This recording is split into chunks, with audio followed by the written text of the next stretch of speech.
Okay, Angelie, welcome to the podcast.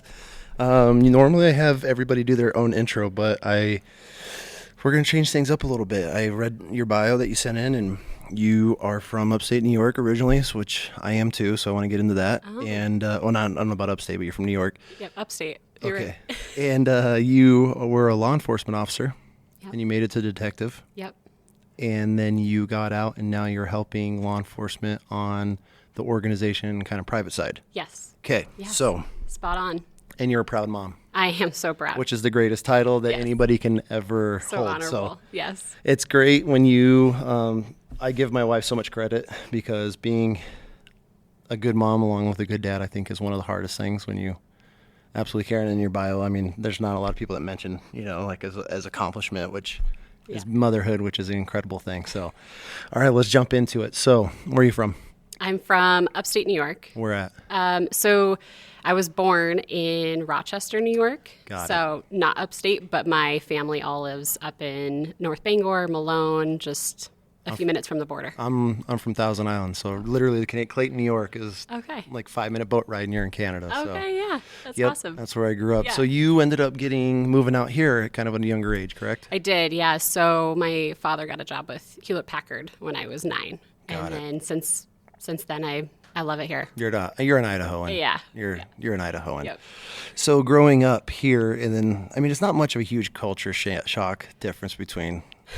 I mean, there's a lot nicer people here for sure. compared to back east. For sure, we're a little bit more Unfiltered. quick. Yeah, to the point. Yeah. You know how people are We feeling. don't take it personal. No, Yeah, a little that's bit. the East Coast, the Northeast way, Yeah. for sure. I go home and I'm like, God, my wife being, born and raised SoCal, whenever I bring her back up, she's like, people here are different. I'm like, they are. They They'll are. let you know what people are thinking for sure. Oh, for sure. Yeah. Yeah. I love the dryness, the humidity back east.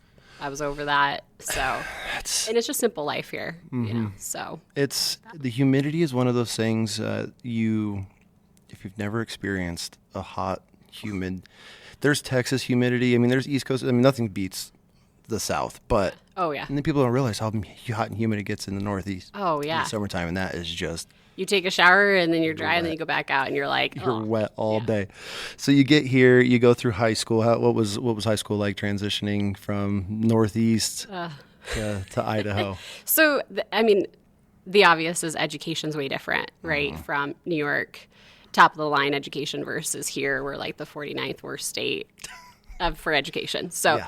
it's quite apparent. But, honestly, I think just the transition for my family in a whole, I couldn't find friends.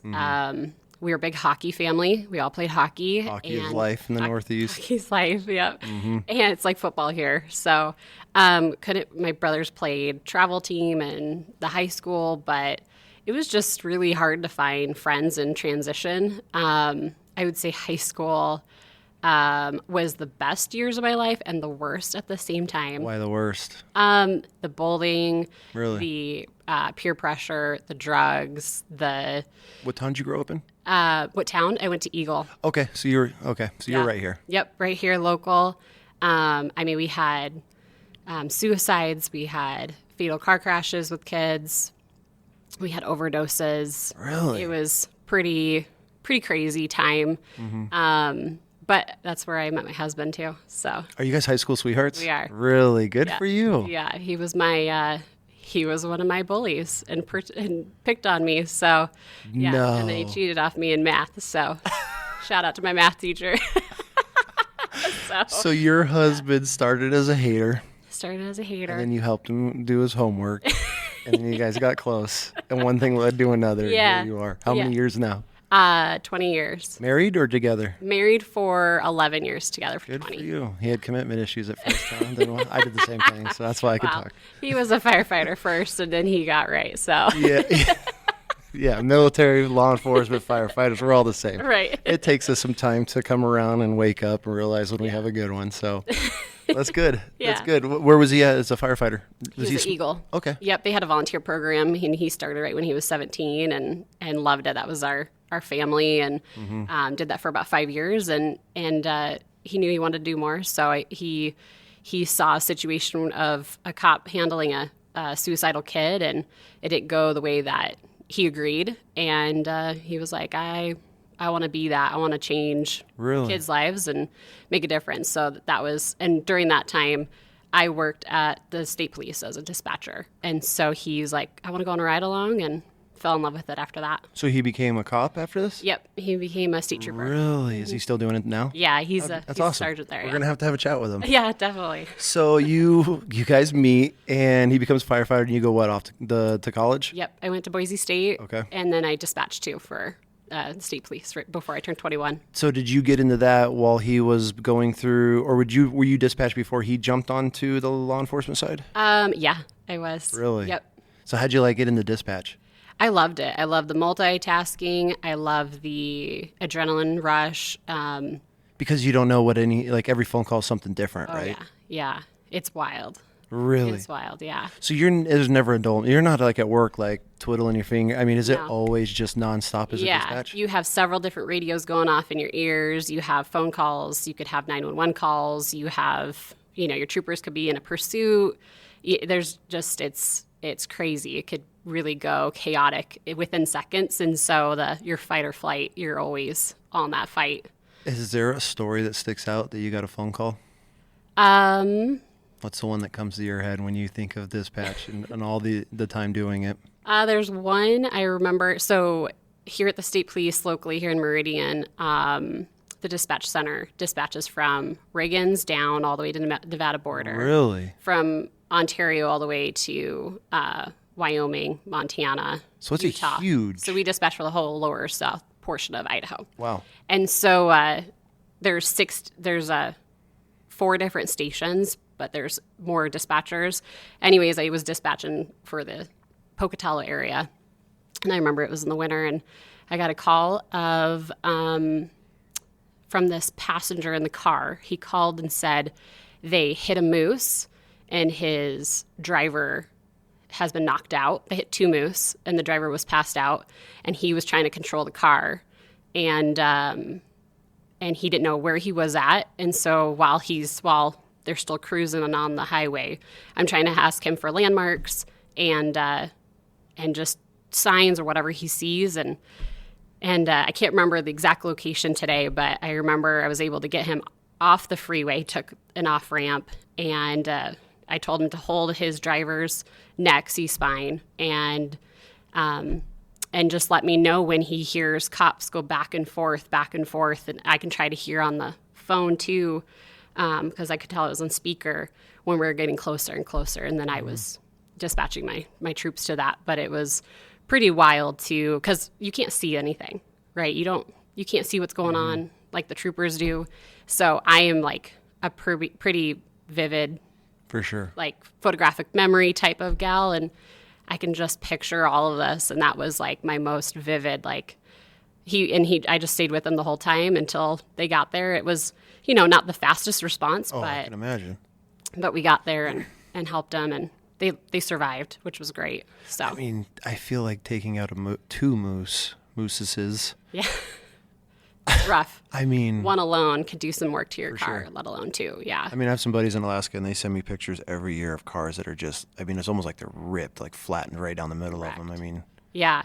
And the passenger told me he was asleep when it happened, so that's how he woke up and saw that his driver was out. Yeah. And he starts just driving, just trying to control the car, and has no idea where he's at. Could you imagine that scenario? You just wake up and it's gotta be terrifying. Your car's just destroyed, and your buddy's passed out at the wheel. I could imagine not knowing is my passenger dead? Are they alive? Like, what's happening? Like, are they breathing? What's happening? So I feel like dispatch is one of those jobs I would put in, correct me if I'm wrong, I would put up there with like air traffic control, because I think there's some shows like spin-off of cop shows, but it's just the dispatch ladies like all sitting in a call center. But I mean, you guys are running such a huge region. Yeah. And there's so much shit that goes on everywhere all the time. All the time. I mean, you're just... It is. It's like an air keep track of that? They're just the best multitaskers you can ever meet. I mean, there is, they have to be. They have to be. They're really proficient in communicating with the troopers, and they have those troopers' numbers memorized, how to say it. They have their voices memorized. So if that trooper doesn't say his number, they know who it is by the voice. Yeah. I mean, it's a pretty intimate job because you're talking to these guys and girls every day. Yep. You're hearing their voices. Yep. And do you guys hang out, or do you get to know the cops on a personal level, or is it just, or are these people that you've never really ever get to see? You really don't get to meet them much. I mean, Really? here at Meridian, you get to meet the district guys here, but you don't get to meet. So you could have full on, like, when I say relationship, like knowing these people and pretty much follow their career along if you stay dispatched long enough and you've never... You never meet them in person. That's fascinating. But they'll know you. Like if I was to meet somebody and I say I'm Angelie, they're like, oh yeah, you're... either whatever their opinion was of me as a dispatcher, you're a good dispatcher, or you're what makes a bad dispatcher? Like just slow to the response, or slow, one that probably makes you repeat often, right? Because if you're as a cop, your adrenaline's going. Say I have a car that's failing to yield, so I'm anticipating a pursuit, and who knows how that's going to go. And so you're focusing on that car, and you have maybe your dispatcher say, "Last unit, can you re-identify?" And you're like, motherfucker, I'm right here. right? Okay. Listen to me. I'm right here. I'm clear as day. I'm the only one on the radio. So you get really frustrated because you're like really amped. You really need, that's your support, your lifeline. For sure. Right? If I have shots fired. I've never looked at it like that you're the lifeline for law enforcement officers. Well, what people don't know is that it's for Idaho, the state police. Our jurisdiction is the entire state of Idaho, but I could be the only trooper on for hours and hours away. So like in Salmon or Chalice, there's nobody around for hours. Yeah. So dispatch is your lifeline. So if something goes wrong, even if you have a heart attack, which we've had troopers die because of heart attacks. No. Yeah. Out in the middle of out Idaho. Near Teton County, pushing cars out for over 24 hours out of the snow drifts over there. It's a thing, and so dispatches are. Oh my God, I've lifeline. never thought about this. And I mean, we're Idaho, so we're really remote, and so we don't have the best cell service or radio service. Well, between pretty much here and Salmon, there's nothing. Once you get into the mountain range, I mean, you're out of service for 2 or 3 hours. Yeah, I mean, you hit little patches here and there when you go through a town and you hit like Clayton or Chalice or whatever. And the troopers know where those like areas are where they can reach because they work it all the time. But there's times where the trooper will be like, I'm going to be out of service for the next hour. And then they'll get back on and say, hey, I stopped out with a motorist assist, or I made a traffic stop. Here's the name. And you don't know if that person's got warrants or what. I had a cop. I was racing a cop once. I didn't know it was a cop. This was a couple years ago. This guy was riding my ass. So I'm like, no, I'm the person that you're not going to pass. So I'm like, okay, I'll just speed up. And this guy was on it. I'm like, oh, cool. This guy, perfect. I got a riding buddy, Check this off the bucket list. So I'm in one of the canyons and we're hauling ass. This guy's just tailing me. I'm like, cool. He wants to ride at my pace. We're going to send it. The second my phone dinged, I got service. Bing, boom, lights me up. Oh. And he was waiting. Waiting for He was a cool guy. I mean, I was like, my bad. Like, I thought you were somebody else. Didn't know you were a cop. Like, definitely would not have been doing 90 in like a 40. So, like, yeah. So and then I had to get out because I didn't have plates on. I still don't run plates. Like, it's been years. I just don't put plates on my truck. I'm one of those people. And he's like, where are your plates? I'm like, oh, they're in the back seat. And he's like, well, can you grab them? I was like, yeah, you want me to get out and grab them? He's like, yeah, I just want to check them out. And I opened my door, and during this period of like hauling ass through this canyon, like everything just flying in the back of my truck, I had a rifle and a pistol just roll out of my, and I'm like grabbing it. He's just standing there staring at me. He's like, you're good. Just wear your license plates. I'm like, I'm sorry. Like, I swear. Yeah. He ended up he was a pretty cool guy. Had a really good sense of humor. So good. Usually if you can make him laugh, you don't get as big of a ticket or get out of it a little bit. So I learned that the hard way. It took me years to be like, can I help? You see these videos and I'm like, oh God. If you fully own it, that's what it comes down to, right? For a citation is to teach, is to provide education, right? And it sticks because everybody knows when they get a ticket, right? It sticks in your brain. Yeah. So that's what it's for. Yeah. So if you own it, then you don't need a citation. I've passed a cop once where I was on my motorcycle. And this is when I learned it was in my motorcycle days because I ended up losing my license like 3 times and going to jail, getting the wildest. You ask my wife, like, sure. I can only imagine. The motorcycle days cost me a lot of money in fines and insurance and court fees. But my buddy crashed once on a mountain, and I was hauling ass to get home to get my truck to get back. And it was like an hour and a half, like of a normal pace. And there was this big sweeping road, and I'm doing like 130, just full lean, just fully leaning, knee touching. And I just by this cop, and I was like, fuck. So I stand my bike up, and I just off the gas, cruise. Pull right over. And I pull over, put my kickstand down, take my helmet, and this guy comes flying around this bend like mile behind me, and he comes flying up behind me, pulls over, and he's like, I really appreciate you pulling over. And I was like, what do you mean? Surprised. What do you mean? And he's like, normally you guys run. I was like, in my head, I'm like, normally I do. Like my buddy's crash. I'm not trying to get in the same situation. He's like, I'm like, listen, man, my buddy went down hard. I just trying to get my truck. Normally I don't drive this fast. Yeah. And he's like, what? Just because you pulled over, I appreciate that. He's like, so slow it down. I was like, yeah, you got it. And he's like, I got to call. There's another accident I got to get to. So he took off and let me go. And I was like, it's your lucky day. I was like, oh, I'll just work with these guys instead of like trying to fight them, and run from them. And I mean, I still would run quite often on my motorcycle. I knew if I had like 10 seconds on them, I was out. But motorcycles are so fast. Scary and stupid. And I can't wait to get another one of these days. But my wife will absolutely, there's no way. So smart woman. She said she has watched me use 9 of my 10 lives, and I'm done. So smart woman. And motorcycles took about 3 or 4 of those on that count. But so dispatch, you did that for how many years? I dispatched for about 4.5 years. Before you transitioned? Yeah, so I went over. So at that time, I wanted more. I was finishing college, and I had my degree in criminal justice, and I knew I just wanted to do more and be a part of more. And so I knew what my husband went through for the academy, and super jealous of him going through his academy and just the team atmosphere, the hazing he went through, the whole thing. Like, I just really wanted all of that. Really? Yeah. That's different, I feel like, as a woman's perspective on things. Like, I feel like most women would not, like, sign me up for the hazing and just getting messed with all day. Well, and I think it probably has to do with my upbringing. Okay. With my family. I grew up, I have 3 other siblings.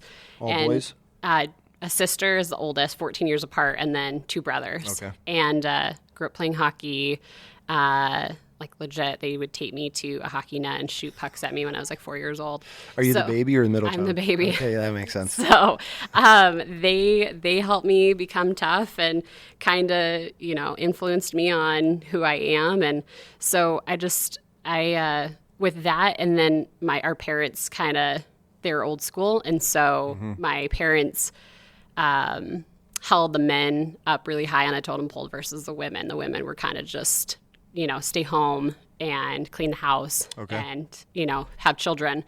And so they believed in traditional boys. role, yeah. Yeah. And so the boys were always busy doing stuff, playing hockey. My parents thought they were going to be professional, and I'm sure they could be because they're really good, but that wasn't what they wanted. Yeah. And so I just kind of grew up with, like, I had that type of lifestyle, but I didn't agree with it. And I just wasn't ever going to take no for an answer, and find ways around and alternatives, pivot, change, like, adapt. And but I also loved, like, I think I was jealous of my brothers on their upbringing and what they were doing, and their the events they went through, and the commitment that they had for certain events in their life. And so I met my husband, and my husband kind of opened my eyes to, like, a whole new world. And he taught me how to ski and how to drive stick shift and ride a dirt bike. And there's more to me, and there's more in me than I wanted to do everything. There was no challenge. I was a yes girl. Like, let's do everything. Let's do it all. Let's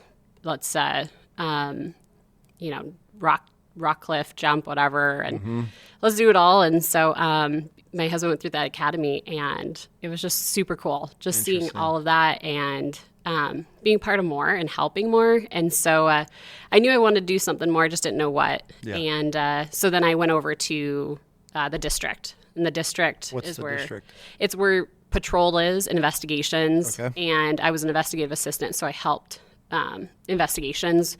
I was like their right-hand gal for whatever they needed.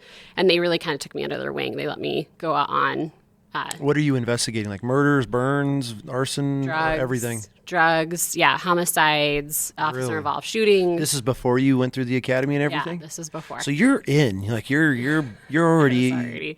I was already like interested. Yeah. So in college too, I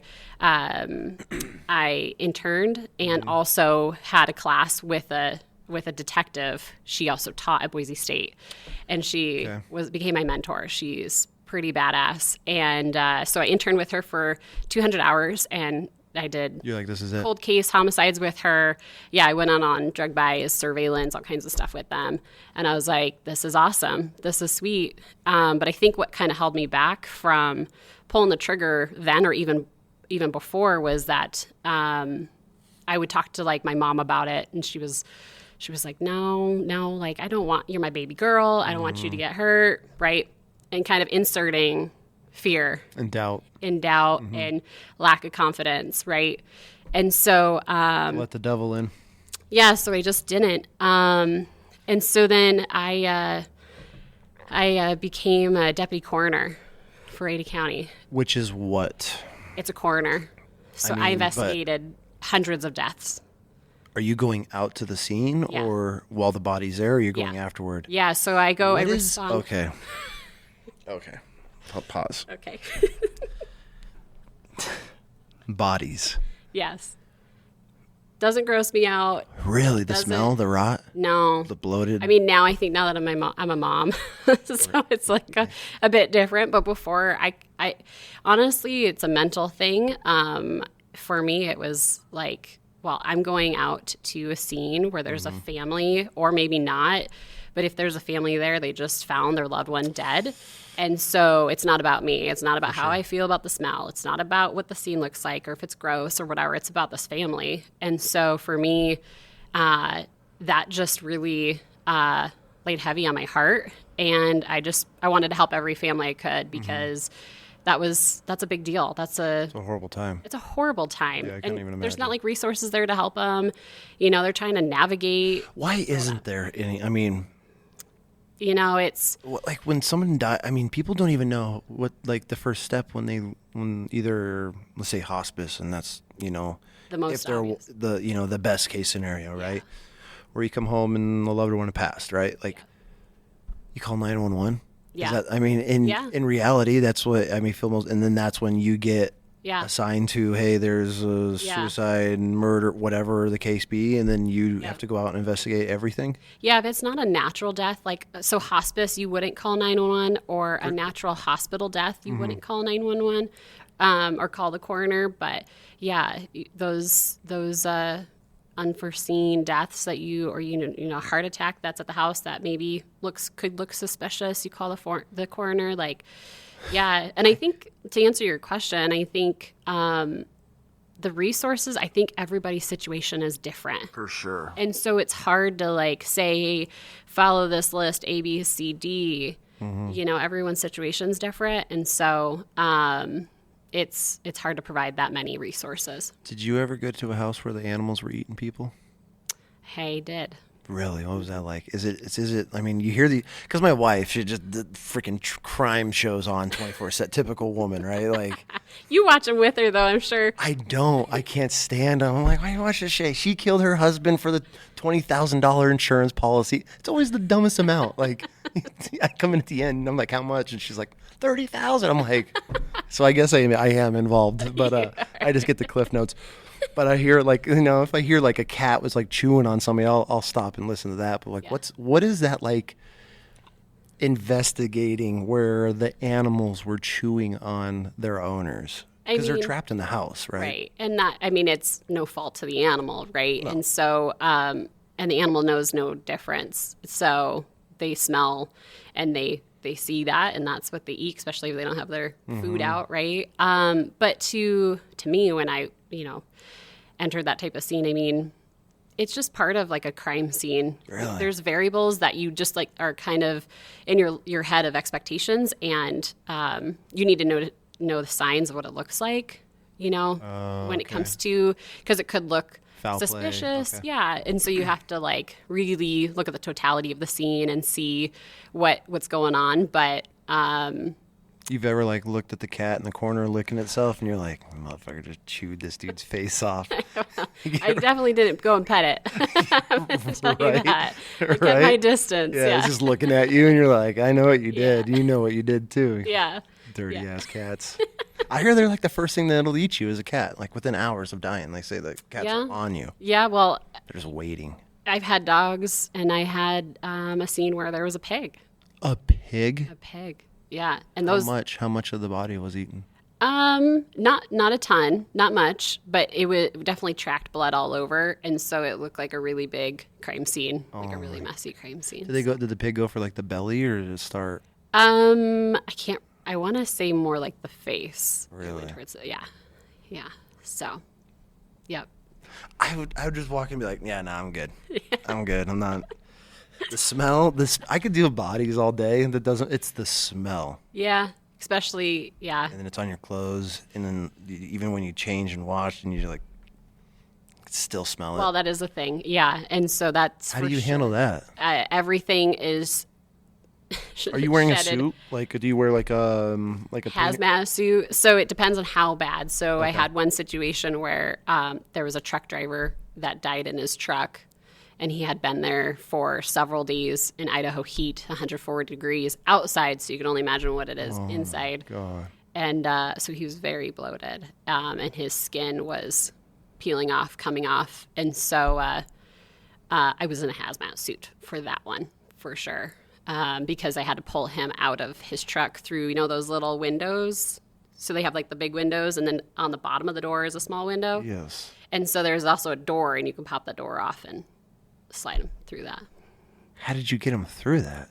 Well, there's a lot of bodily fluids, and the skin's slipping. Yeah. And you were like tucking, and like someone's pulling. Like, how does this work? I'm trying to picture this. I know you are, and I'm trying to save you the details. No, I want. This is why we're here. I want the details. We're welcoming everybody to this world to your own, each your own. Yeah, right. Yeah, I mean, when you're that bloated and then you push on it, those gases are released, and the fluids are released, and then the skin is just kind of peeling off. Where are the fluids released from? Any orifice, or are they just ripping? Like, how does it? Is it at that point? All of the above. Really? Yeah, because your skin is so swollen that it bursts open from the inside out. So. Really? Yeah. So yeah, at that and you're point, cool, and you're just go home and like, hi, honey, today was great. Well, after shedding layers and getting rid of some clothing, I mean, it's not about what I think or, because now someone just lost a loved one, and I have to go tell them too, because that's your job as well. Oh yeah. Yeah. And you signed up for this. Yeah. Good for you. It's the coroner's job to investigate the death also and determine the cause of death, but also notify the next of kin.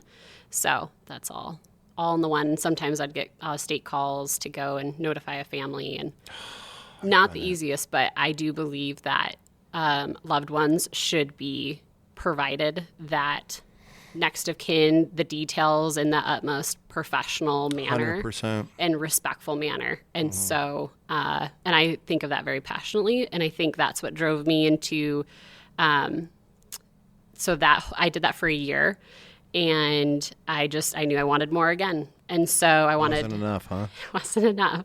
And so I wanted to investigate crimes and help, families that maybe have like child crime. But unfortunately, during this time of my transition, so I knew what I wanted, but I didn't know yet. Mm-hmm. And my mom was really sick. And so... you don't mind me asking, sick how?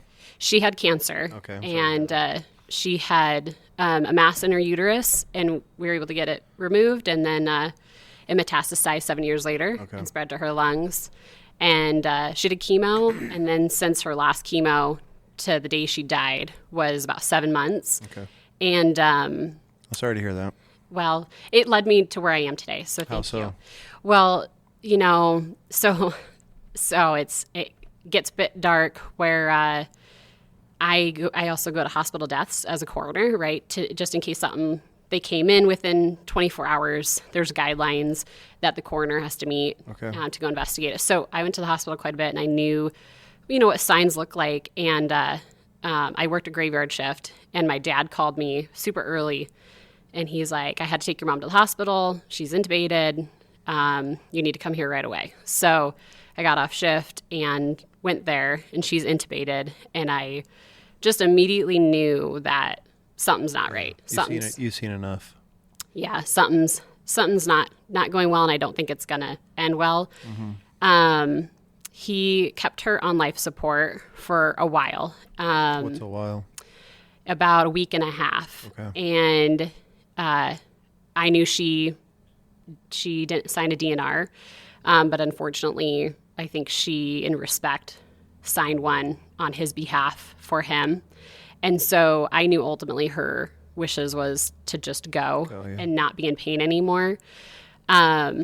He asked me on my birthday, which is the 4th of July, if he could remove her from life support.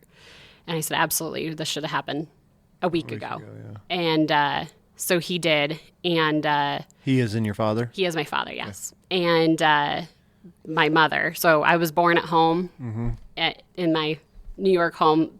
Literally, my father was the one that delivered me. Really? Yeah. And so my birthday is really special in that meaning, but also kind of changed when he made that decision to take her off life support on my birthday. But knowing my mother's fashion, she took her last breath at midnight on July 5th.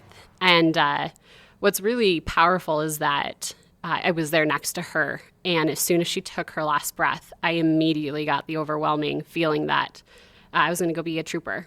Really? That was it, huh? Yeah, I looked to my husband and I said, I'm going to test for trooper next go around. And he was like, random, but okay. Like right then? Next to her bedside. Next to her bedside, that was my decision. Really? And I knew it was kind of her releasing. It's an interesting feeling and emotion and everything like that during that time to be like, I'm going to do it. I'm going to be a cop. Yeah, well, she I think I didn't realize she had so much impact on my decision. For sure. Until that moment. And it was kind of like her letting me go and letting me follow my heart. And so that following year, I tested and went through the academy. And became a cop. Really? Yeah. Fascinating. Yeah, just wild. So what year was this? So my mom passed in 2017, and I became a trooper in 2018. 18. Mm-hmm. How was it as a woman going through? Because, I mean, we're very good friends with a female law enforcement officer here. You'd probably know her, but she's hilarious. But I feel like she's built to be a cop. Like, just, if you just picture a female, I mean, I would look at you a million times and be like, never would have guessed the profession as a cop. But her, 100, just talk to her for 2 seconds. I'm like, oh, you're 100% a cop. Right. But what was that like going through the academy? I mean, how is it? I mean, as a woman, is it based off of just equal across the part and you just have to keep up? Or, because like I kind of relate things to like as boot camp, we'd always have the female sides of things, and then the male, we never cross paths because they had their own style, their own different training or obstacles and things like that. Okay. Were you just thrown right into the mix and you just go with it? Yeah, you're held at the same expectations and level as the men. So, which you go in there with that expectation, and some women maybe don't, but if you're there to look for, be there the long haul and you want to be the best you can be, then you go in there with that same expectation and you're doing everything they're doing. And my class was of 28 and we graduated with 8. What? Yeah. And we only had one woman the whole time, and that was me. What? There's that much of a nutrition rate? Yeah. I didn't really. Yeah, and that was the most extreme academy. Okay. Was mine when it came to those numbers. Why is that? Oh, it just depends. I think it. So there's not that many people dropping out normally, or is this just like? Not that extreme. Okay. There's usually quite a bit, but maybe I feel like not. That's extreme. It's pretty extreme. Yeah. 20 people. But usually it's not that extreme, but there are quite a bit. And then during the field training, FTO after the academy. Okay. Some more do drop too. I don't think any in my class dropped out. But I mean, you're a couple of years into the department at this point. I mean, you've dispatched, you learned the lingo, you know the calls and how to talk. I mean, it had to have been pretty easy for you, right? No. Really? So, Why so? Sorry if I'm assuming, but I just feel like if you had that much time. Right. You would expect that, which I was prepared when it came to the expectations. But because I knew everybody, I knew the specialists, I knew the drill sergeants, or they're called TAC officers. I knew everybody. I knew them personally. Did they make your life hell or what? Yeah. Really? Oh, yeah. Well, and rightfully so. I wouldn't have wanted it any other way, because I don't want to be fed this. I want to earn it, and I want the respect from my counterparts. So, yeah. And so there was a TAC officer. There was two that were my favorite. One was this guy, and he definitely, I was in his crosshairs because he didn't know me. He was from up in Coeur d'Alene. And so he felt more comfortable to get in my face and haze me, and I loved every minute of it. And Why didn't you join the military? I should have. I didn't know anything about that in high school. I should have. I would have loved it. I didn't know shit either. I just signed the dotted line, and then I figured it out. After talking to so many guys, they're like, I didn't know what I signed up for either. So, yeah, maybe if I knew what I was getting myself into, I probably wouldn't have signed up. But that's hilarious. I feel like you would have made like a great officer. Like just the fact that you're just like a glutton for. Well, it's the camaraderie, it's the team atmosphere. You know, you're all going through the shit, right? I remember 0 day. They don't count it a day. It's the first day you get there. I saw 0 day. Yeah, 0 day. It's 104 out, and this was a summer academy. And I knew, so we go in the morning, you do your PT test. If you fail, you're out already. Really? Yeah. And then you go and you wait 2 hours, which was like the most agonizing 2 hours, because you're like, just your adrenaline's raging. You know shit's about to hit the fan when you get there, back there. And yeah, you pull in, you get to your spot, your attention, and they're there. They're sharks just waiting to, eat you up. So your TAC officers are your drill instructors? Yeah. Okay. Yeah. And you're getting smoked all day on 0 day, which is a Sunday. What do you mean by getting smoked? Like just haze, like physically? Yeah. For hours and hours. We were outside. What do they have you doing? Oh, gosh. I can't remember everything, but I remember there was a time, and I was trying not to smile because I was really enjoying it. Really? Yeah. Because it's funny, right? Like, you're all going through this shit. You're just, it all sucks. Embrace the suck. Like, let's do this. This is what we signed up for. But we were in the grass yard out near the big track, and so the asphalt's super hot, and it's 104, and we're doing like bear crawls and crab walks and just back and forth, and they're hosing us down with the water. And I'm just like, this is so great. And you can hear, you look around and you see what's going on around you, the guys, and just the agony, and it sucks, right? You're sweating bullets, and you're just like, this is great. So we do that. We would run laps. We would do burpees or push, skid plates across the asphalt, and then we would go and fight the Red Man Sioux, which is a guy in this big padded suit, and you're just like full. You have to give it 110, right? If you don't, then you're going to go get smoked again. And so you're just all day. And how long is the academy?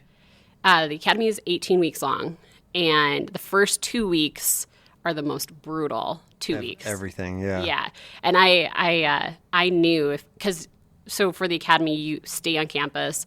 You can't call anybody. You don't have your phones. They wake you up. They pound on your door at 4 in the morning, do PT, and all the way until 10 o'clock at night. And they have taser. You have to get tased. That's a mandatory. That was the first time the state police ever brought tasers was my academy, and I knew, I was like, I need to get tased first, because I don't want to watch anybody else get tased, because I need to let's just get this done, because they were going to do different areas, and I was like, just do it in my back, let's get this gone. So yeah, first I volunteered. I've been tased. It's awful. I would rather be OC'd. I have a phobia of electricity now. Oh, I'd get OC'd all day. Yeah, I said that, and they're like, 100%. You are crazy. I'm like, 100%. If somebody drew a gun on me, I'd be like, like they drew a taser, I'd be like, okay, like give me the cuffs. Like I got tased, and it's awful. Your organs are frying inside of you and you're like suffocating at the same time. Yes. It's terrible. So I volunteered. I'll tell the story real quick. You'll probably get a kick out of it. So there's this job expo on Camp Pendleton. We're all young Marines. They take us up there and we can walk around. There's this table of these SWAT guys. And they're all tacked out and like, typical SWAT officers, right? And they're like, yo, and they look at me like, yo, you want to win some of this? And I was like, all right. They're like, this is some cool gear, whatever.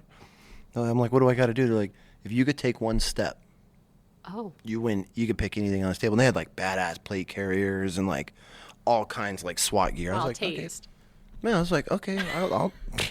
But here, this is where my stupid Marine mind was. We had just done all these deployments and we're stopping in like Hong Kong. And so everyone's buying tasers and shit and like zapping nipples and dudes sleeping, you'd zap them in the groin. Like it was just life, right? Like you're getting zapped all the time. Like like brush your teeth, some like sticks you with a taser. That's just how it was growing, especially on ship. Like you can't escape it. Like they drop us off in these countries and everything's legal and everyone's just buying it, smuggling it back on the Navy ship. So you're just like walking around like constantly in fear of getting electrocuted and you just get used to it. So me and everyone's like, oh, bam, you got this. Oh. You got it, bro. You got it. I'm like, yeah, I got it. So they hooked me up. They had the roach clip ones, thank God. Oh. It wasn't the probes. Oh. So they put one on the back of my calf and they put one on my shoulder blade. And they're like, all right, dude, this is the rule. If you could take one step, anything on this table is yours. I was like, okay, cool. And then like they're like holding me. I'm like, no, you guys don't need to hold me. Like, I got it. They're like, no, we need to hold you. Yeah. So I was like, whenever you're ready. And I thought I was going to like be slick and this motherfucker was waiting. And it doesn't turn off. I was like, I just rode this thing which seemed like 5 seconds, 10 seconds, which is an eternity when you can't breathe. Right. And your body's seizing up. And I hit the ground. Instant phobia of electricity. They didn't catch you? No, these sons of bitches they had a mat, but like you bounce off this thing like so. Typical Marines, all my guys are behind me like, I want to try. And these guys start lining up and I'm like, like ripping these things off of me and I couldn't breathe. Like, I'm like, what just happened? Dudes were lining up and these SWAT officers are like, just zapping. There were so many Marines lined up. They were having dudes lay down and then like interlock arms and they would put the one on one end and they were zapping like 10 guys at a time. And then this giant, I'll never forget this guy. I got to have one of my buddies on because he'll vouch for the story. One of the biggest Marines I've ever seen in my life. This big, giant black dude. I mean, just massive human being. Oh, God. And we go and find this guy. We see him walking. They're like, bam, go get him, go get him. It's like, yo, dude, nobody's been able to do this. You got it. And he's like, I got this shit. And I'm like I knew he's giant, muscular dude. And they're like, oh, the more muscle, the worse. Just zapping people. And they're like, this is a new one. This is whatever million volts it was, it felt like. So this giant ass Marine. And he's all cocky and shit. I'm like, oh, there's no way he's going to. But like half of me was like, he's got it. And the other half was like, no. If it ruined me that bad, and I've never been so restrained. Yeah, I don't even know, like, just like you can't breathe. You just nothing. I was watching dudes scream, like grown ass men scream as they're getting tased. That's so great. This dude's standing there and they're like, all right, you ready? And there's all these guys, other sheriffs and SWAT guys holding them. And this dude screamed for his mom. Like, as they're lowering him and his arms are like one of these, he's like, Mom. Like, we're all like, okay, we're done. And then like half the line was like, I'm good. Like the rest of these were like, I'm good. Being tased was... It's the worst. Horrible. I would do a gas chamber, OC spray. Yep. I'll ride that for hours in agony afterward over the fear that being tased put into my body. Yep. I don't mess with electricity to this day. Like changing a light bulb, I'm like,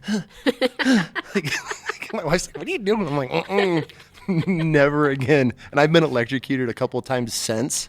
It's the same thing. It's the same feeling. The real fear. The fear is in there. It's strong. It's embedded in you. Sorry, I don't mean to get off track, but being tased. So it's funny because a lot of the troopers out there, they prefer to get tased all day over OC. No way.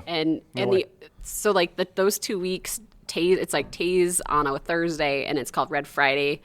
On that Friday, you get sprayed with OC, and then you have to go in, and there's inside the gymnasium, none of your recruits can watch, and there's different stations, and so you have to like fight somebody, you have to ground wrestle, you have to, there's a scenario of who to shoot, one has a gun, one has a knife, and they're coming at you, what do you do?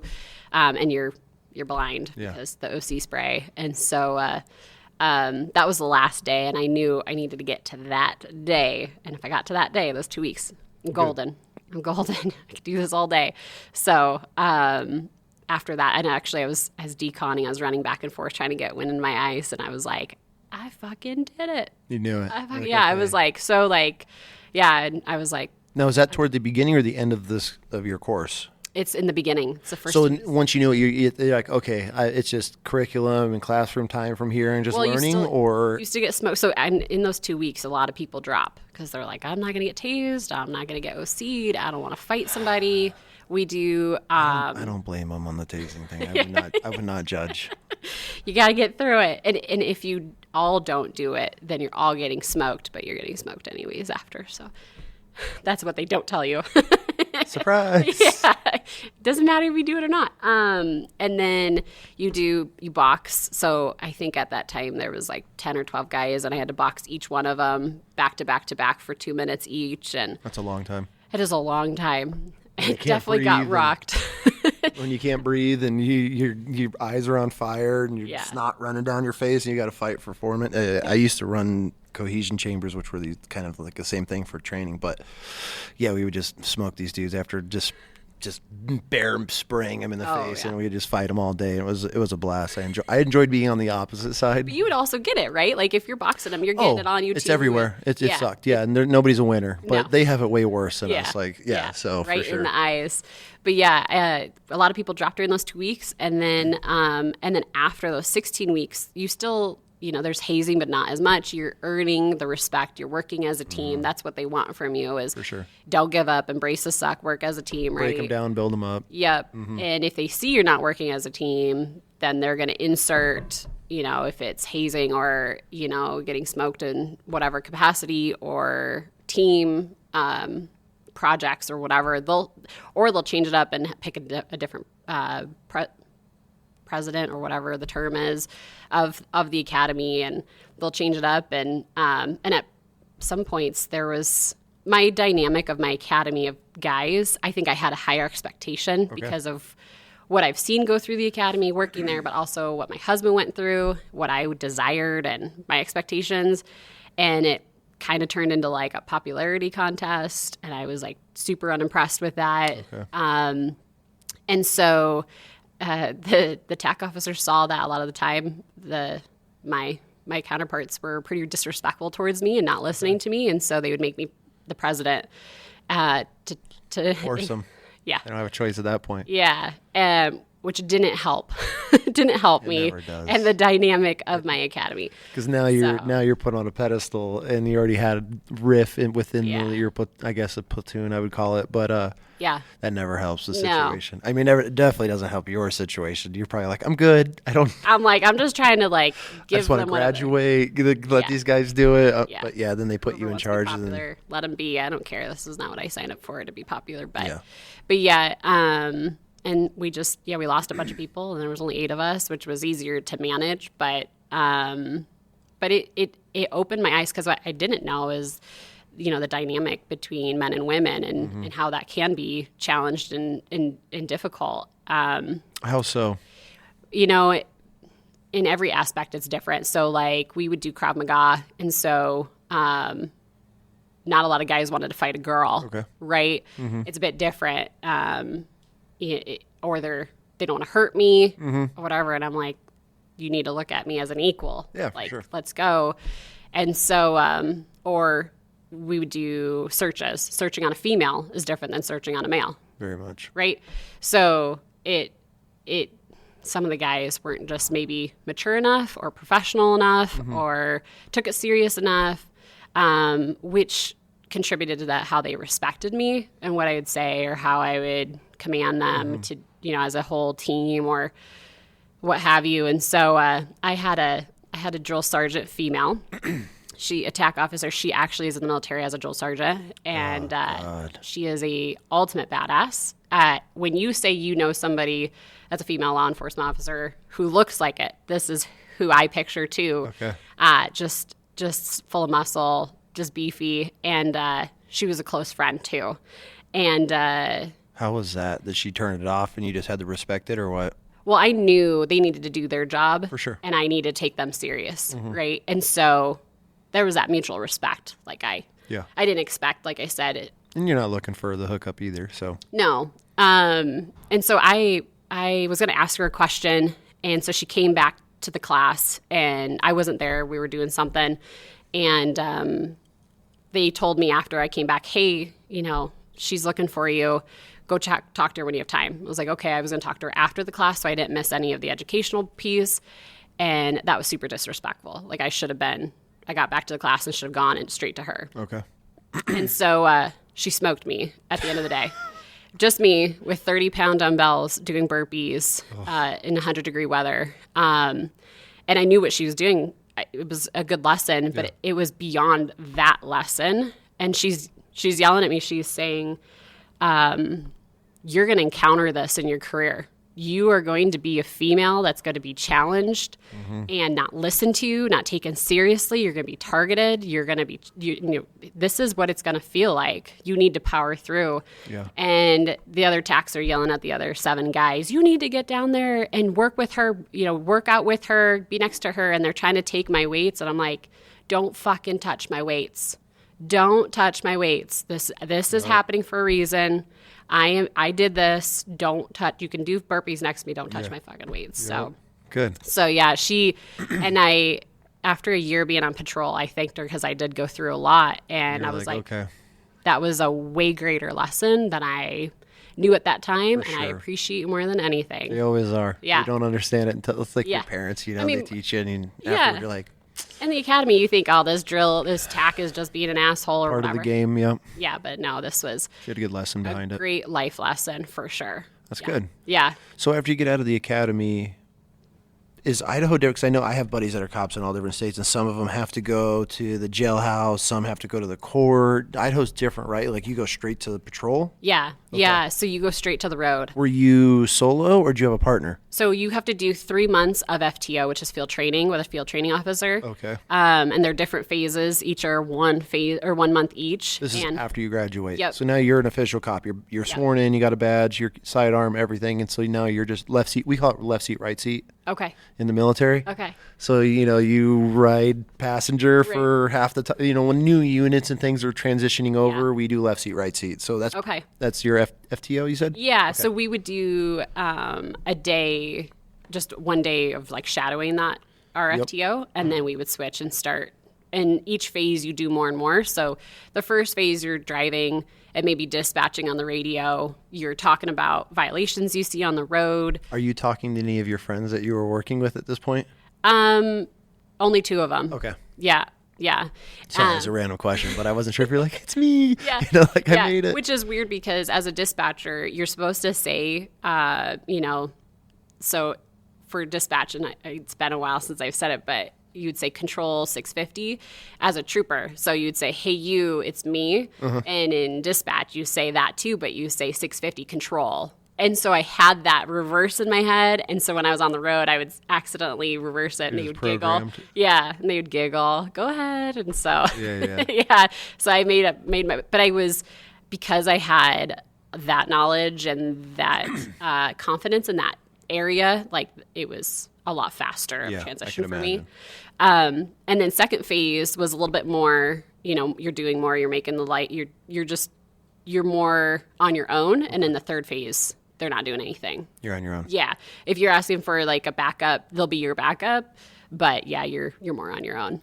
Are they putting you in parts of areas where you're like, are they changing around, or are you just staying in one specific area of operation, like an AO? Is that it? Or do they, during these phases, are they putting you like different parts of where they know things are going to be different scenarios? I don't know how to ask without. Yeah, no, I know exactly what you're saying. So yes, they would. So I was here at District 3. So this is, they have it kind of like you count from the top down and around for Idaho, 1, 2, 3, 4, 5, 6. So 6 districts. My jurisdiction, which is the entire state, but our district was Riggins down to Nevada, Ontario, past Glens Ferry. That's wild. So like I could be the only trooper on for that whole area. Is it still like this? Yes. Yeah, absolutely. I just happen to find the one trooper always on these random. You're just lucky. You're just those motorcycle times coming back to haunt you.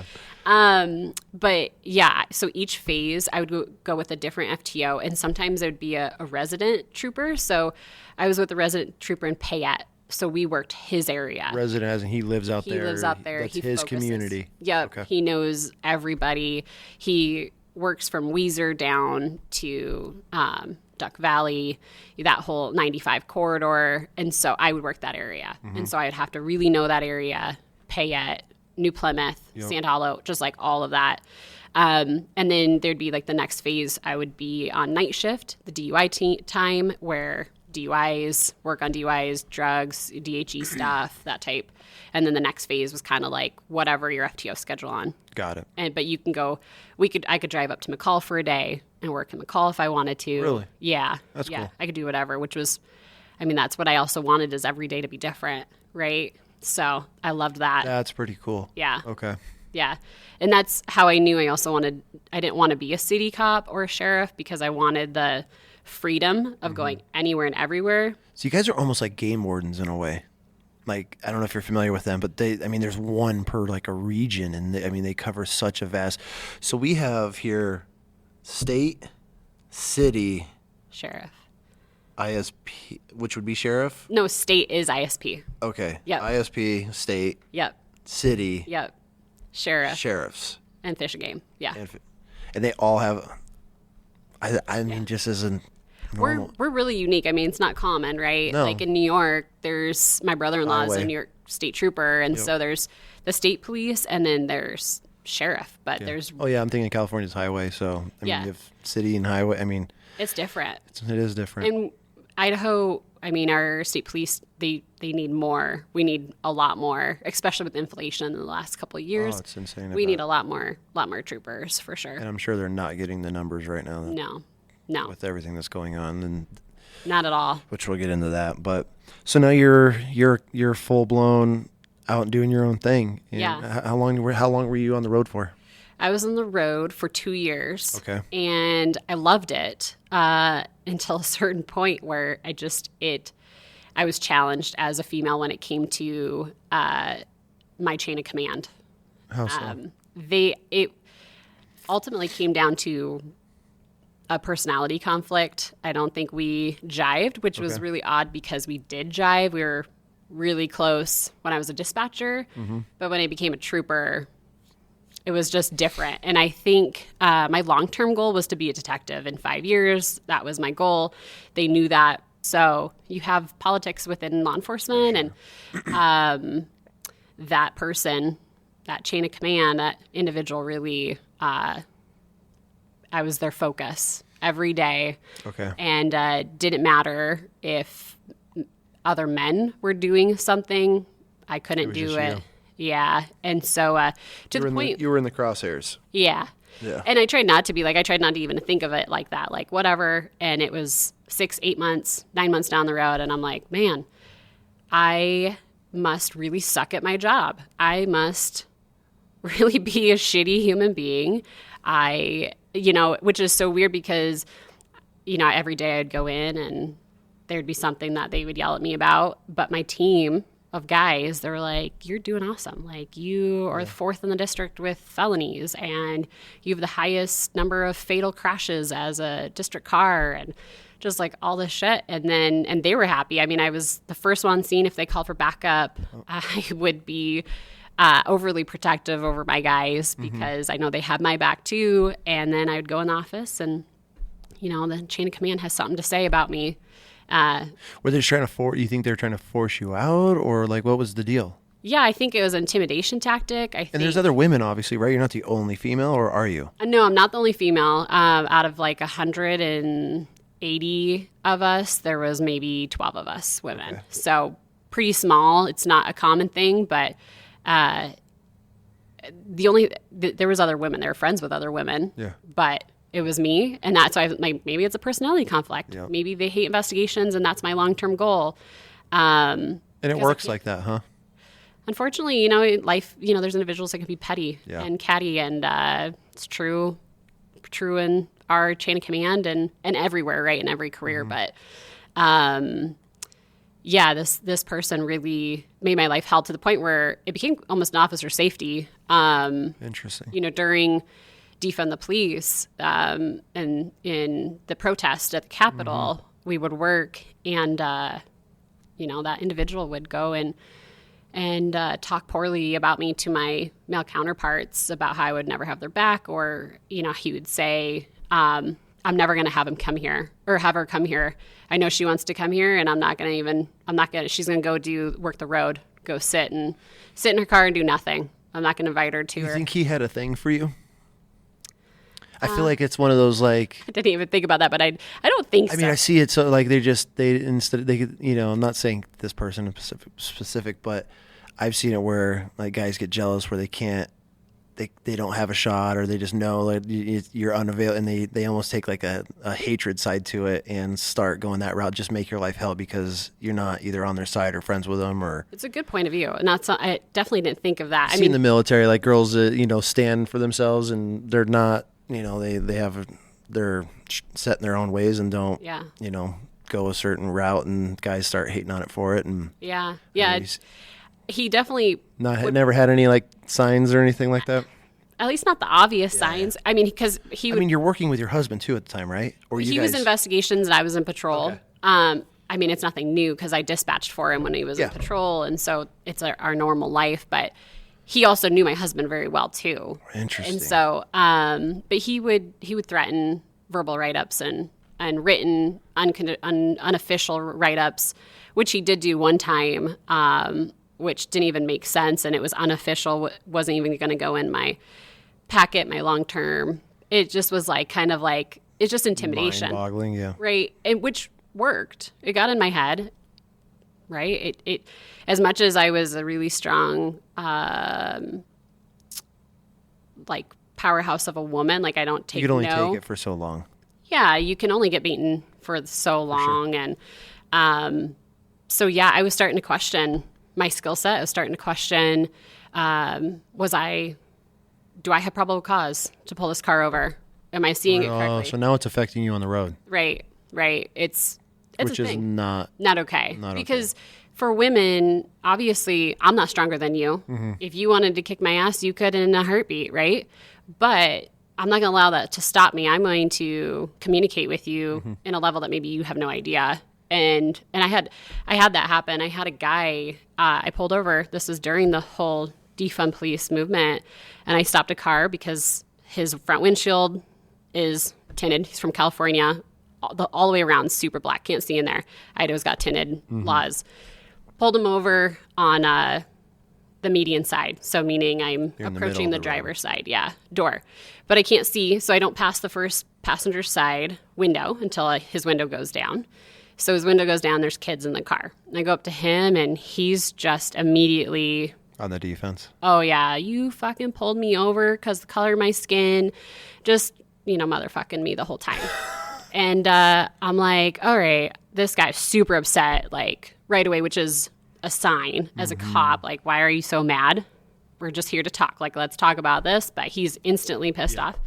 And so I call for backup. Nobody comes. Nobody's available. And this was in Meridian, where you expect that we most have people to be. More cops to be.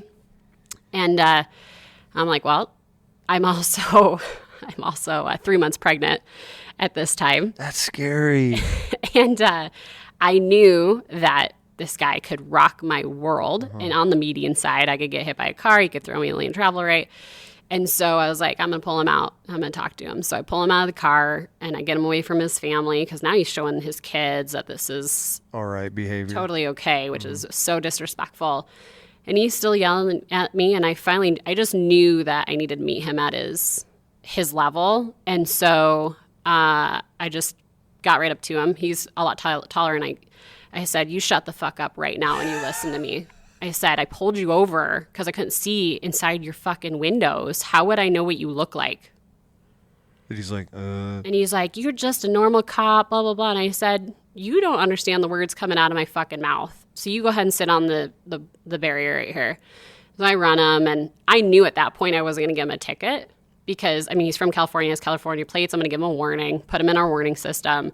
And if someone else pulls him over. Is that a real thing? Because I always get threatened with that. Like, we put you in our system. And I'm like, oh, okay. It's a real thing. Is it? Yeah. Shit. Yeah. Okay. All right. And so I come back to him, and I'm like, I'm not going to give you a ticket, but you're showing your kids how to be super fucking disrespectful to cops. And that's a far bigger lesson. And so he stood up and shook my hand and said, thank you for showing me respect. I've never had a cop show me respect like that. Well, it goes both ways. It's why I love the police audit videos, those like, there's one guy I follow on Facebook, but anyways, and you see these cops and I'm just like, oh God, like just match, you can film, like you can stand on the sidewalk and film and then the video's over, but then, they push and they just poke. You're like, but if you match people and I feel like that's a skill a lot of people don't learn. Yeah. I think women use it as a lifeline, right? Because you have to show respect. Like I said, 100%. I don't have the strength you do, but I can show them respect. Mm-hmm. I'm going to respect you until you show me disrespect and you're lying to me. Yeah. Then we're at a whole different level at that point. Yep. But growing up, in college, when I was in the criminal justice classes, I had a professor tell me women shouldn't be in law enforcement. Mm-hmm. I had a trooper tell me when I was in dispatch that women shouldn't be in law enforcement. I've had so many people tell me this along the way. Yeah. And I just didn't care. It was like, you all have a problem with this, but that's your problem. This isn't my problem. But, I think another thing that was holding me back besides my mother was that the physical part. How was I going to do this? How was I going to go rounds with a guy? Which is a thing, right? Have you had to? Is there any situations where you were like, oh, fuck, that could escalate? Like, did you ever have any of those, like, come to Jesus moments, out by yourself? Yeah, so I had, I haven't done any ground fighting with somebody, thankfully. But I had a few pursuits. I had one pursuit that was out near, like, Sand Hollow, pretty remote area, spotty radio service. And we were on the canal bank pursuing. And that's like my neck of the woods. Like I love going in the remote areas. And I had this guy stole a car. He stole a ton of cars. He was high on meth. I just got out of prison and stole a bunch of cars, I think like 17. And I just happened to be in the area looking for this guy or this last stolen car. And I get this intersection and this a parked truck is like 20 feet away from the intersection. I'm like, that's really odd. So I go down and I see that this truck comes ripping out of this house. And it's like farmland home. So they got like 20 acres around him. He comes ripping out, goes to the canal bank. And I was like, that's odd behavior. Let's go. And so we go and I'm telling dispatch because then they're trying to tell the guys over here in the valley because I'm probably, I'm like a good 35 minutes away. At least 30 minutes. Yeah. Hauling ass. Yeah. And plus I'm on a canal bank, which don't have street signs. So I had a GPS. So I was using the parallel street that I was near. And so the farmer just witnessed this guy get in his truck and take it. And so he's paralleling us on the canal bank. So so you're chasing the suspect, and the farmer's on the other side of the canal. That's hilarious. Following us, and the canal bank is like super muddy, so it's trying to pull me in. I have Dodge Charger, and he's in a pickup and is trying to pull me in, and so I'm just trying to keep it. It was my third phase FTO, so this was all hands off. This is just me, and he's. I think it was like the second to last week he was supposed to be with me, and he's like. Yelling at me, control your car. And I'm like, shut up. I'm trying to control my car and keep up with him because we're going like 80 on a muddy canal bank. Yeah. And so he goes into a dairy and gets stuck in a sludge pile. And we get out and the guy's not getting out. You can hear him trying to reverse and go and trying to get out. You can see him. We're starting to flank hit the driver's side, and the farmer shows up, and he's like, he has my truck. He has a pistol fully loaded with a bunch of cash in the glove box or in the console right next to him. And I could see the pistol sitting on the console. And so we're flanking the driver's side, yelling commands, and he's not coming out. He's not showing his hands. And so times, I'm sure you had this moment where time just slows down. Oh, yeah. And it slows, and you're just like, you're waiting for, you're playing all these scenarios already in your head. Is he going to pull the pistol? What's the next move? Yeah. Yeah. And so thankfully, he opens the door. We get him. He makes comments like, I should have came out with a pistol. I get to go back home, which he's referring to prison. He's, high as a kite.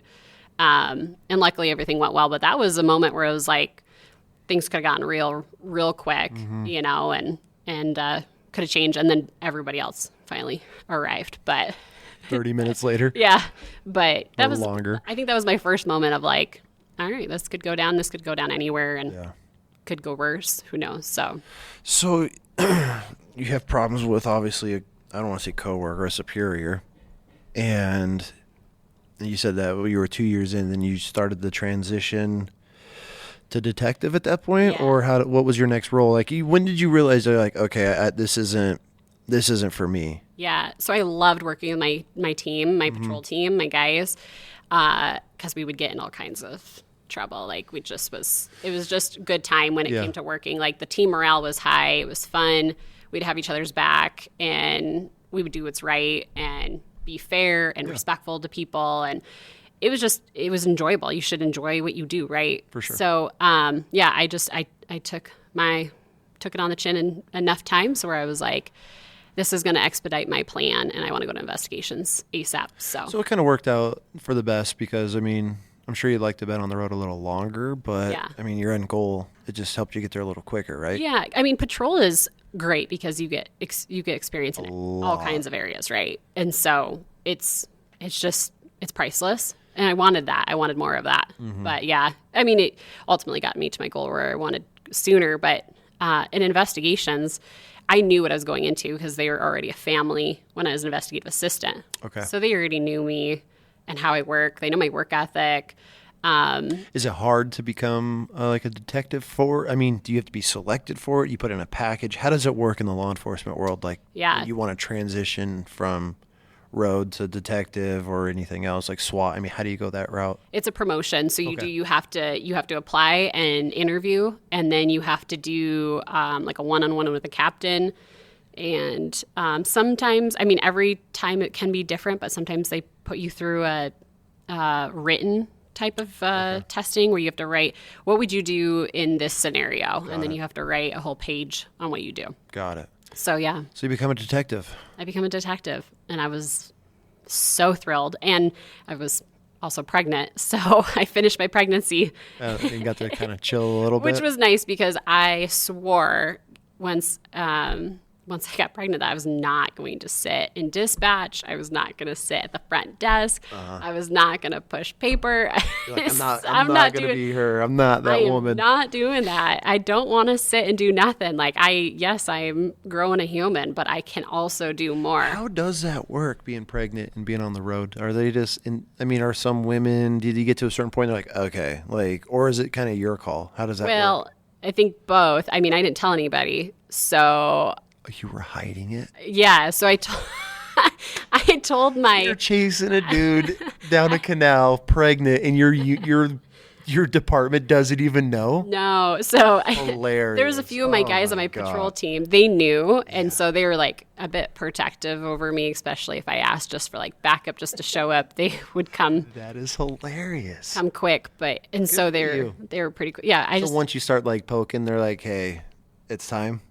Is that how they do it, or are you just like eventually? Well, so I can't hide this anymore. Like, I got my uniform redone so it could grow with me. You're so like, I need a new plate carrier. I can't even get this. That was rough. Yeah, that was rough. That's got to be belt was rough. Really rough on your stomach. Yeah, it's not ideal. I think some women, I mean, they can choose however they want. If they want to go and sit at a front desk, they certainly can. That's their prerogative. My prerogative was that I was not going to sit and be bored at a desk. That's not what I signed up for. So, Wow.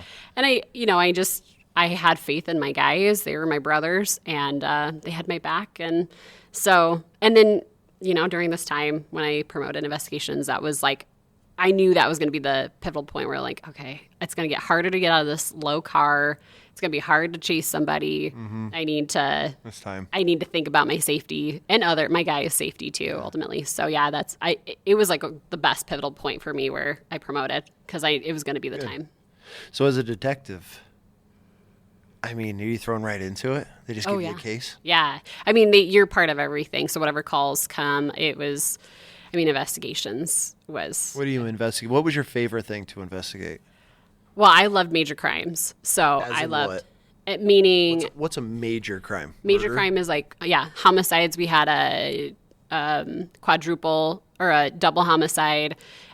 We had officer-involved shootings. I liked investigating those. And then I found that The cops like you when you're investigating it, or do you become like... they do because we're respectful. Like, we totally treat them with respect. And Is it hard to investigate another fellow officer? I would say maybe in the beginning it could be awkward, but honestly, it's your brothers, right? You're the That's why I asked, line. because the You can be military, it's protected. like you never, especially the Marine Corps, I mean, you never cross each... I mean, Yeah. you take shit to the grave. And then Well, I feel like if I had to like investigate someone... I think it's an understanding when you sign up to be a cop is For that sure. if you get in a shooting, you have to be investigated by your own agency internally, making sure you followed policy and procedure accurately, but also by a different agency for the prosecutor ultimately is also investigating you and you're doing it for them. So I think there's that mutual understanding that that's going to happen. We're not like quarterbacking their what just happened or anything. We show them respect and and they have a lawyer, and so they review our reports and everything. And yeah, I've done it so many times that I don't feel that it's, awkward or anything. I think it's just, it's understanding it's part of the risk. Did you ever find any cops guilty of anything, like foul play?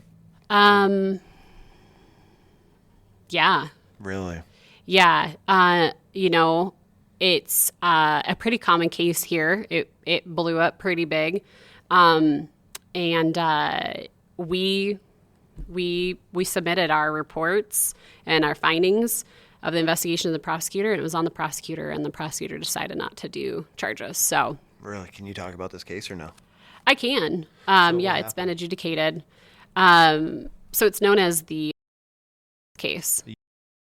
Have you heard about the case? Mm-mm. So the case is... You were the investigator for this? No, I wasn't the primary investigator. Okay. But you were on it? I was actually with the investigative assistant at that time with them. But it definitely stuck out because it was a rancher over on Highway 95. His bull got out and a car hit the bull, and they died. And the officers came on scene, and granted, this is a remote area. This isn't the city. And those officers were trying to, what they call dispatch the bull, put the bull down, because it looked pretty injured, but it was super agitated and was trying to hit them.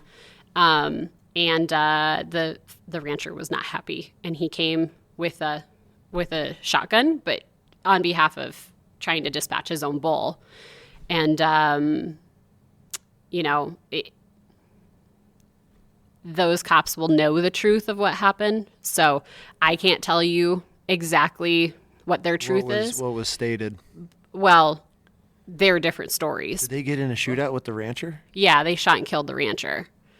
And so their stories were different and didn't make sense. We even took like the asphalt from where one of the bullets went, took that out of Highway 95. We provided like a massive amount of facts and evidence even to them, and said, this does not make sense. And so both cops that were involved, they had two different stories, Yep. which is a huge red flag immediately. Yeah. As a detective, I mean, that's what you're looking for. well, it's a huge red flag. And then we offer them, okay, this is what we know. Here are the facts. And we even did a mock scene on our track, and we did we had a camera to record the conversation and them physically showing us how it happened. They had no body Where's cam the of bull? this? No body cam. It's a remote agency, so they don't have some of the resources that we have. Okay. And so we had them physically show us, where's this bull? Where's this rancher? Where'd you shoot? What were you point? Like for hours.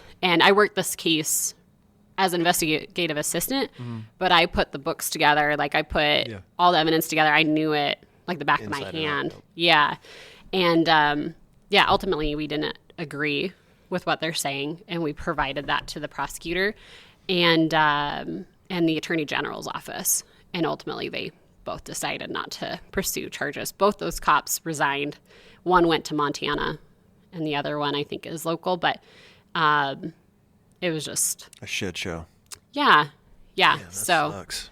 Yeah, but when it came to like other shooting, that was the only time, and since honestly from my whole career that we've had officers lie or be a wrongful shooting. I feel like that's the shitty part about law enforcement or cops, especially because you guys have it's the shittiest job. I tell everybody all the time, it is the shittiest job in the U.S. that I can possibly think of, and it's pretty different. I mean, it takes. You're not like, I mean, you fucking firefighters, right? Like they got their calendars, and everybody loves firefighters. Right? Like you see the fire, you're like, get him, brother! Like, you know, you see a cop, you're like, motherfucker, what's he looking at? You know, but it's just, you know, we have a program in our organization that helps law enforcement officers, but it's like we refer to law enforcement officers as our era Vietnam veterans, and because it's just you're not getting called to come and like hand out stuff at a school like firefighters, right? You're like. It's you're not getting called to rescue some cat or some old lady, and maybe, but like it's always the fire. Every call that cops are going on, it is unhappy, negative, bad. Like it's all those terms where it's unwanted. I got a taste of it in high school. Our high school, you had to do an internship or something along the workforce that you wanted to do as you grew up and whatever. So I was going military, but you couldn't do anything with the military, so they put me in with law enforcement. I was like, okay, this is something that might be interesting. It was a 2-week ride along, and after the first day, I was like, absolutely not. Like, we went into this house. These people are hoarders. Oh. You know the smell of cat. You are a cop. You know this situation. Just cats shitting and pissing in the house, and there's just turds. And I'm in fucking high school. I'm a senior. This cop's like, come on in. Like, and I'm like, like, I'm from a village. Like, I didn't even know people live like this. I thought everybody lived the same. Like, every house I've been to was not. And I'm like in this house, and I'm looking at this cop, and he's like stepping in shit. And I was like, no. Not for me. 100% immediate. I'm going to military, 100%. I'm going to the military now. I should have probably been a cop, but I dealt with way worse shit in the military. But it's insane to me that law enforcement are out there doing so much, trying to do so much good and help and just be there, and then the one person.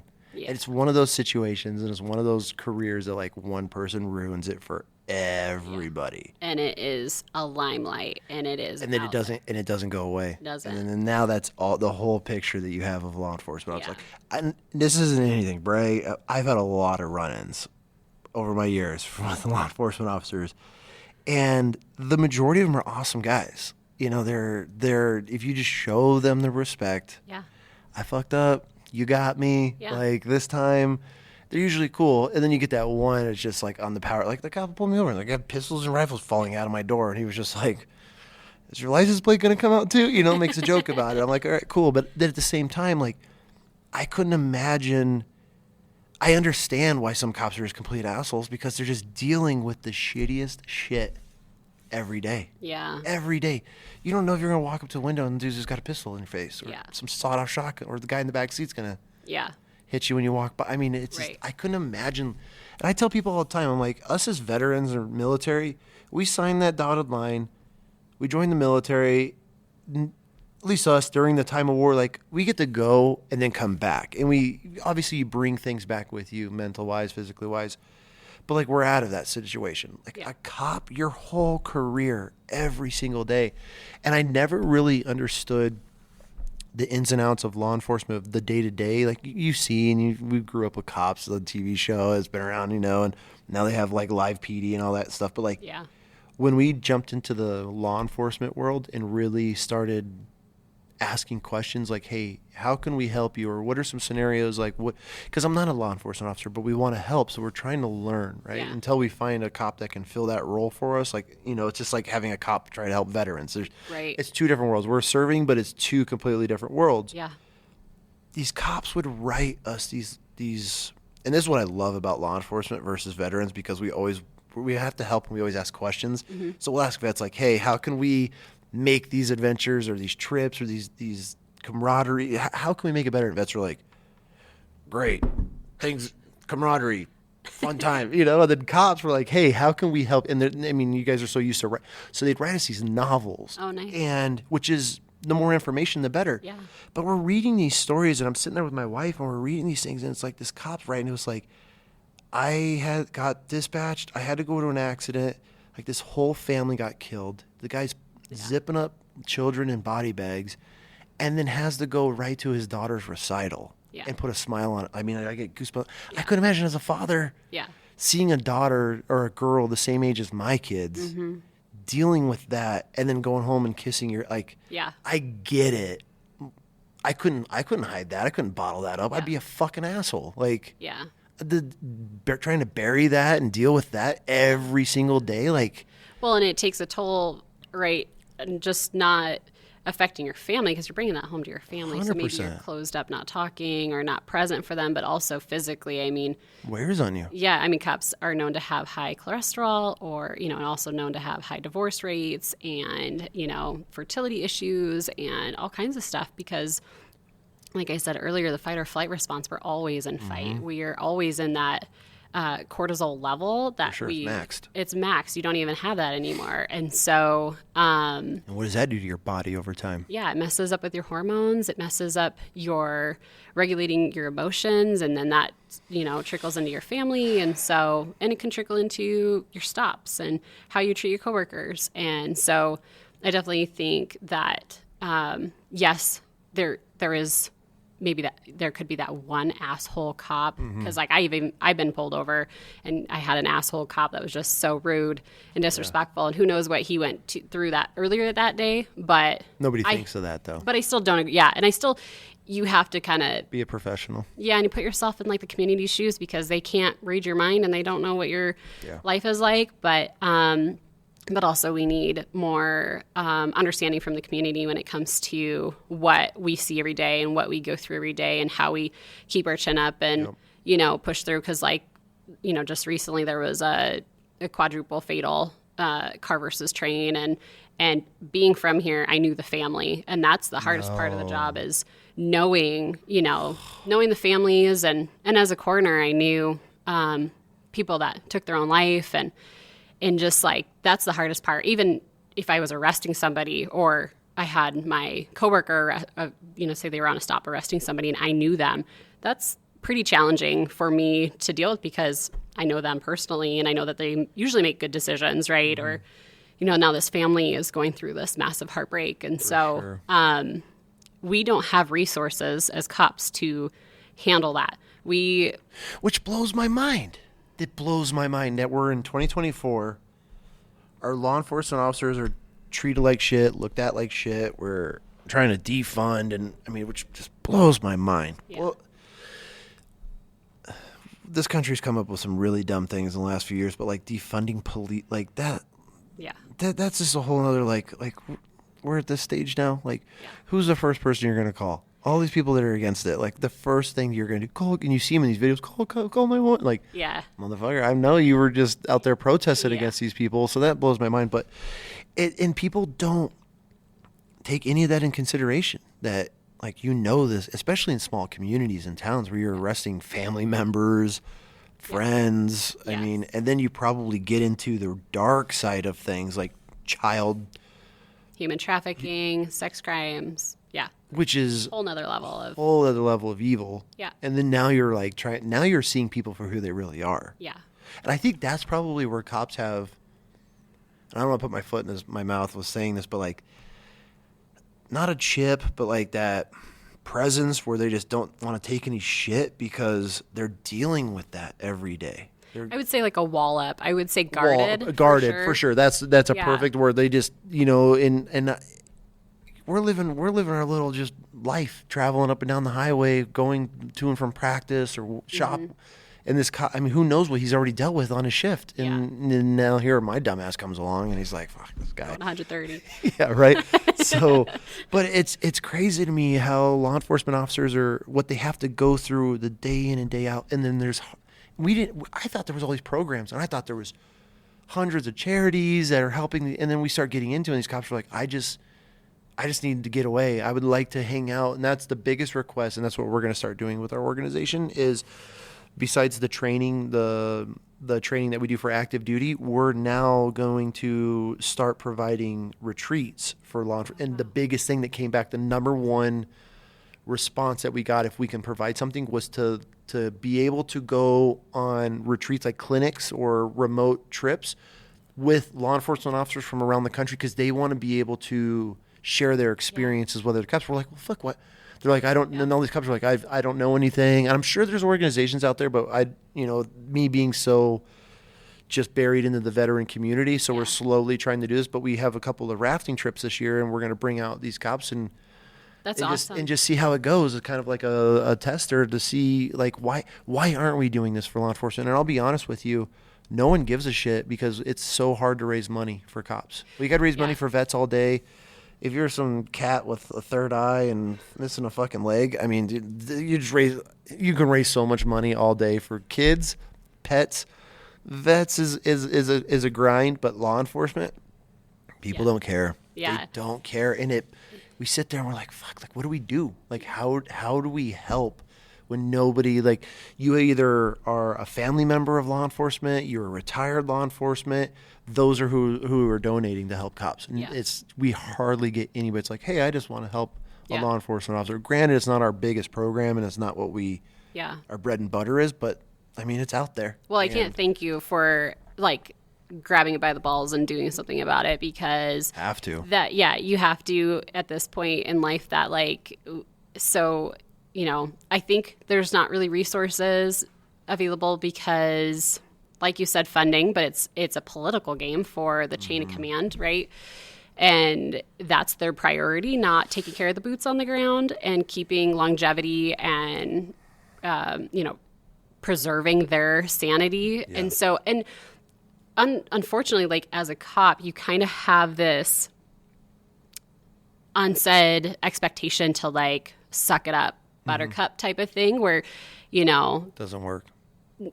Like the vets, the 20-year-old cops have been there. They're like, oh, I went through that. You're fine. Oh, you know, and kind of like pass it off. And, you know, you hear about the different generations and maybe millennials are softer or whatever. However it goes, they're judged by maybe that title instead of just who they are and their work ethic and what they're representing and what's coming out of them.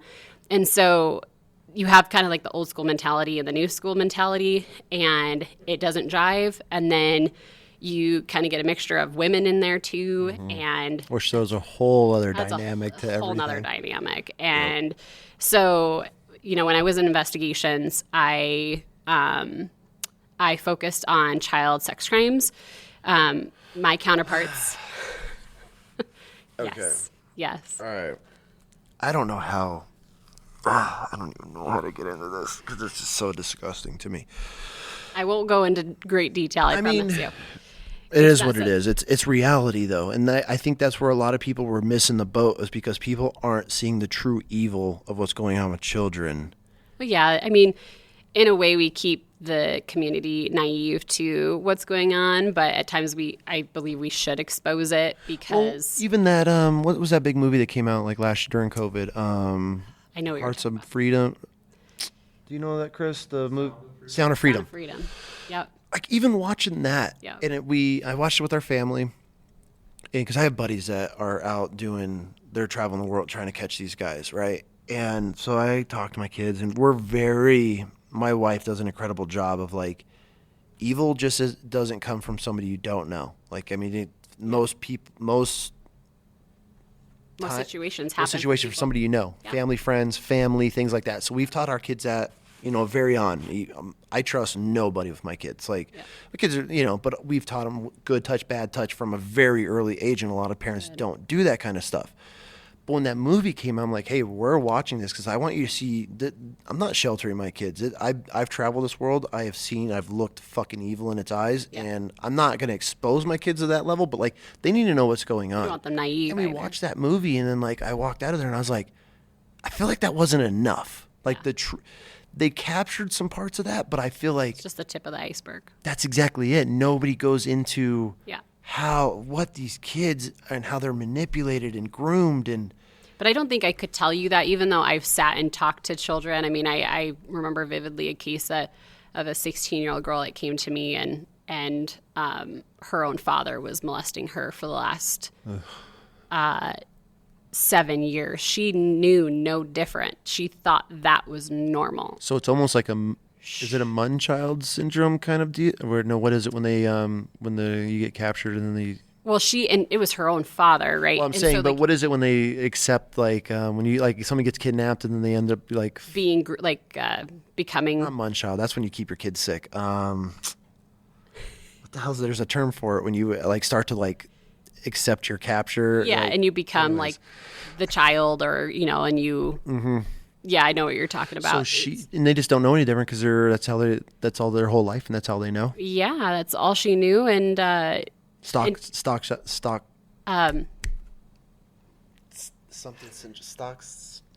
syndrome. Stockholm, What is it? What do I think of this? Christopher.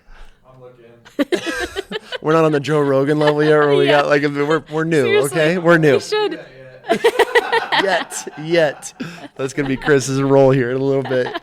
Anyways, but so she's been getting molested by her father for 7 years. Yeah, Before she and steps up and says something. what's super traumatic for this poor girl, and like to this day, obviously I'm not in law enforcement anymore, but to this day, like, I just, like, I have at times desire just to call her and check up on her, because she found out by her friends telling her, no, we don't have sex with our father. No. That's not a thing. That's disgusting, whatever. And so she tried to kill herself 3 times. Oh, God. And so it was like, my main goal is to, so this father was not full-time in her life, and he was also on felony or federal probation, and he lived in California. So long story short, I was able to get him arrested before I had my child, because that was my goal. I didn't want her to go through, and she would do things, like, there would be things in that investigation, and I don't know where it is right now, so I don't want to talk too much about it. I'm sure it's been adjudicated, but because it's been several years, but she would try to do things on her own to help my investigation. As in how? If it was trying to call her dad and talk to her dad about it, like trying to get him to admit what he did was wrong. Oh. Trying to get him to admit and record it and all that. So, And you're like, no. and I'm like, you can't do that. Don't do that. That is not a thing. Not helping. You were so sweet, but and I know what you're trying to do, and you're trying to keep yourself These ahead poor above kids. water. But so, anyways, that I had several cases, but like I said, I couldn't tell you what she had gone through. There's a wonderful place here called CARES. Have you heard of CARES? No.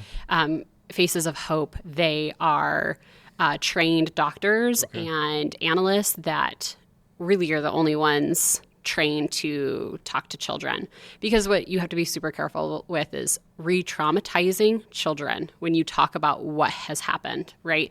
You don't want to ask leading questions because you know about the case. You need them to be forward about what's happening.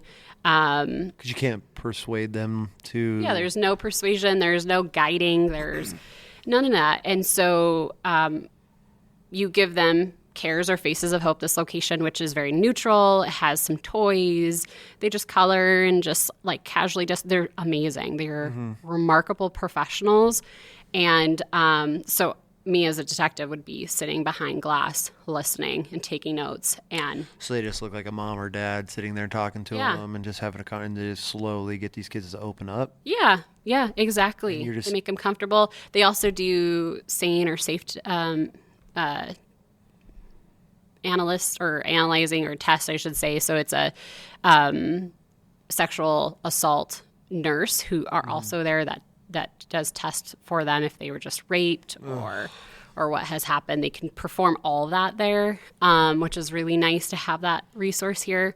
But honestly, to have people understand is to have, the victims come forward and talk about it, because, I could only imagine, and from what I hear from her, could tell you what she went through, but she could truly tell you what she went through. So when it comes to people, like understanding what we see or hear, or what our victims go through, like it's hearsay until you hear it from a victim, right? So Yeah.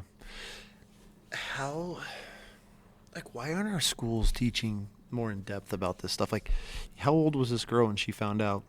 well, she came to me when she was 16. I don't know how old. Why aren't we why does it take a 16-year-old to not knowing that having sex with your father is not the right thing? Like, what?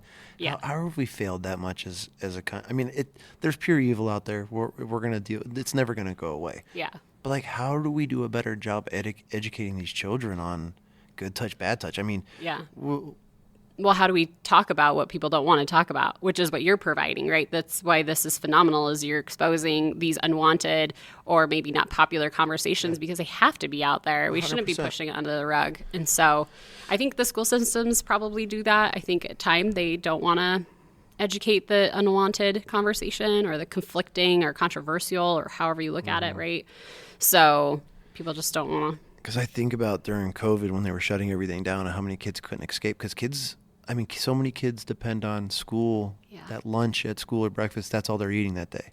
Or to be their escape from Their what's going on at escape their of house. what's going on at home. And Yeah. that's, to me, was the biggest, most disgusting thing out of COVID was us doing that to the children. And I mean, it's an escape Yeah. from Yeah. being molested, beat, tortured, starved. I mean, just to get to go to school. And I mean, you see those kids. Yeah. I mean, if you're involved in your kid at all and you go to school and you pick your kid, I mean, you see, like, Yeah. Yeah. fuck, there's kids that are, like, I would always tell my wife, there's this one kid, I'm like, how do we help this? And she's like, we can't, babe. I'm like, yeah, how do you go to we want to help your child. You just Yeah. tell, and their hair's never combed and they're always just grungy and. But I always feel like there is a way. Like, even though you can't adopt them or whatever, but maybe you could put money on their cafeteria card and be anonymous, right? Or maybe you see that he has or she has a pretty crummy backpack and you tell the teacher, I want to gift this backpack. And so it's anonymous or whatever. I always feel like there is a way, and maybe that's just how I was raised, from my situation, that if there's a will, there's a way. 100%. And you'll make it happen. And so for my investigations, I went to children because I saw, they don't have a voice. They don't have. Was that kind of like a calling? You felt like you were just pulled in that Yeah. direction? So is that when you were a detective, is that what you focused on, was like more the child cases? So my first year I did whatever came in: homicides, officer involves, cold cases, help with drug cases. But I knew my calling was child crime. And You're a mom at this point? no, I'm not a mom yet. Okay. So I went to a training put on by the FBI, and they talked about child enticement through the internet. And it was an eye opener. It was like, Scary. this is incredible, and we need to do this now. And so I went to my sergeant and I said, we should start doing this. And there's an organization here amongst the local agencies that do this, but it's not full time.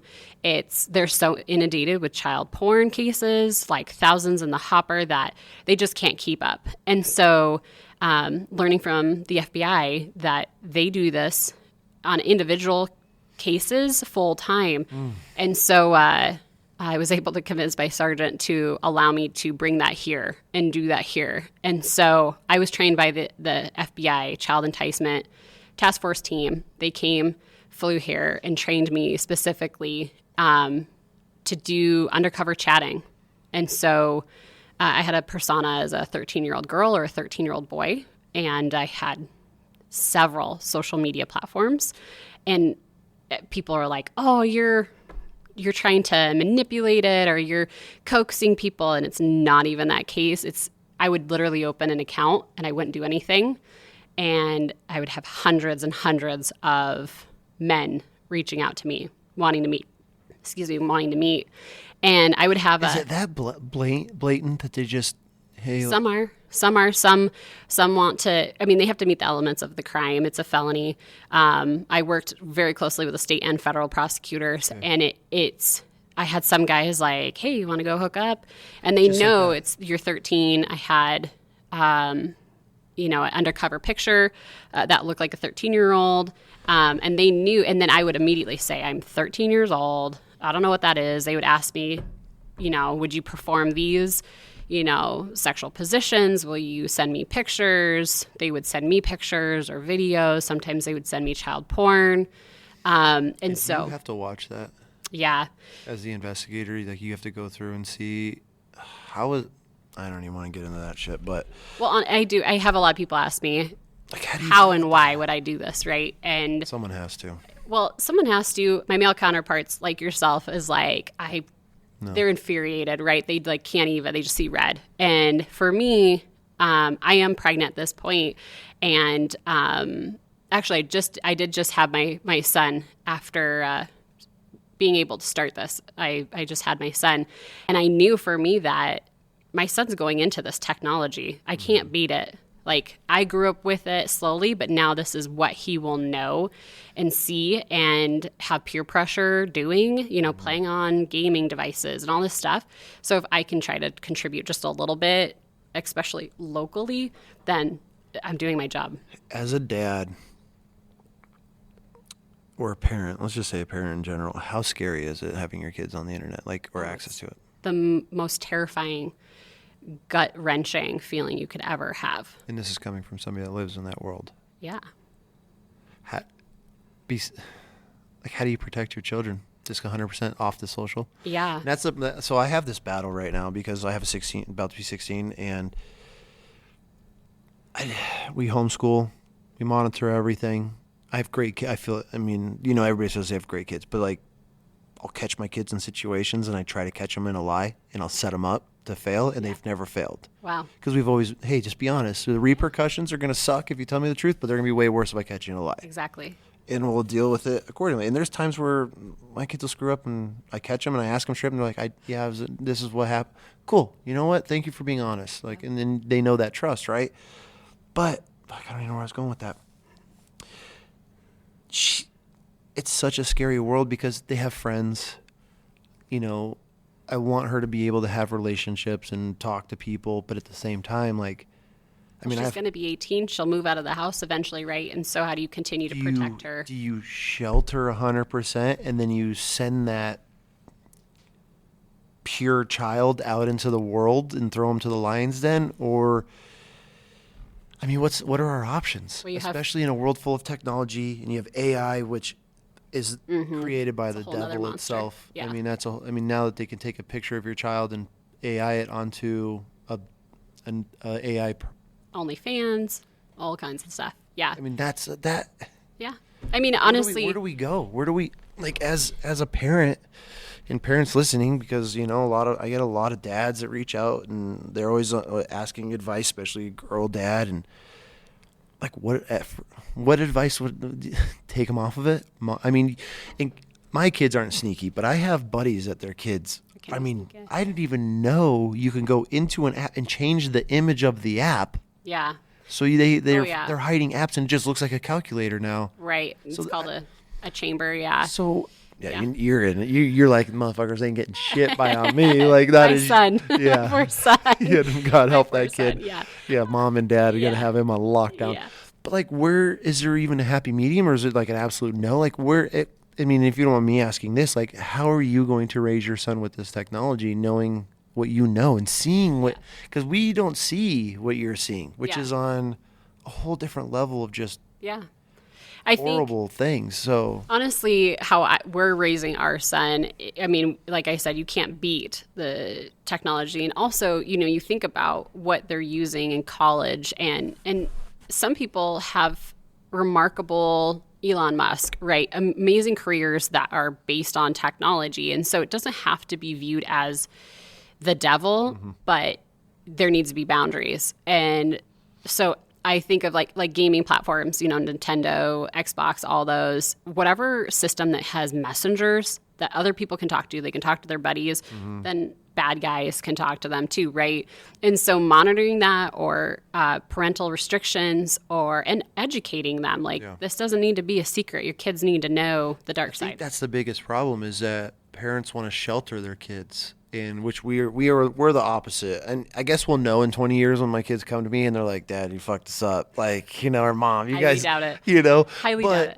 We are a very open family, Yeah. and we want our kids knowing what's going on in the world, the trends, what's happening. And I feel a lot of parents from day one, they never get out of the baby child stage, and they continue to raise their children like that. And that's how you end up with these shitty kids with horrible traits, but they're not exposing them, or they're just lazy parents that aren't involved in their children's life, and they're just letting an iPad raise their children.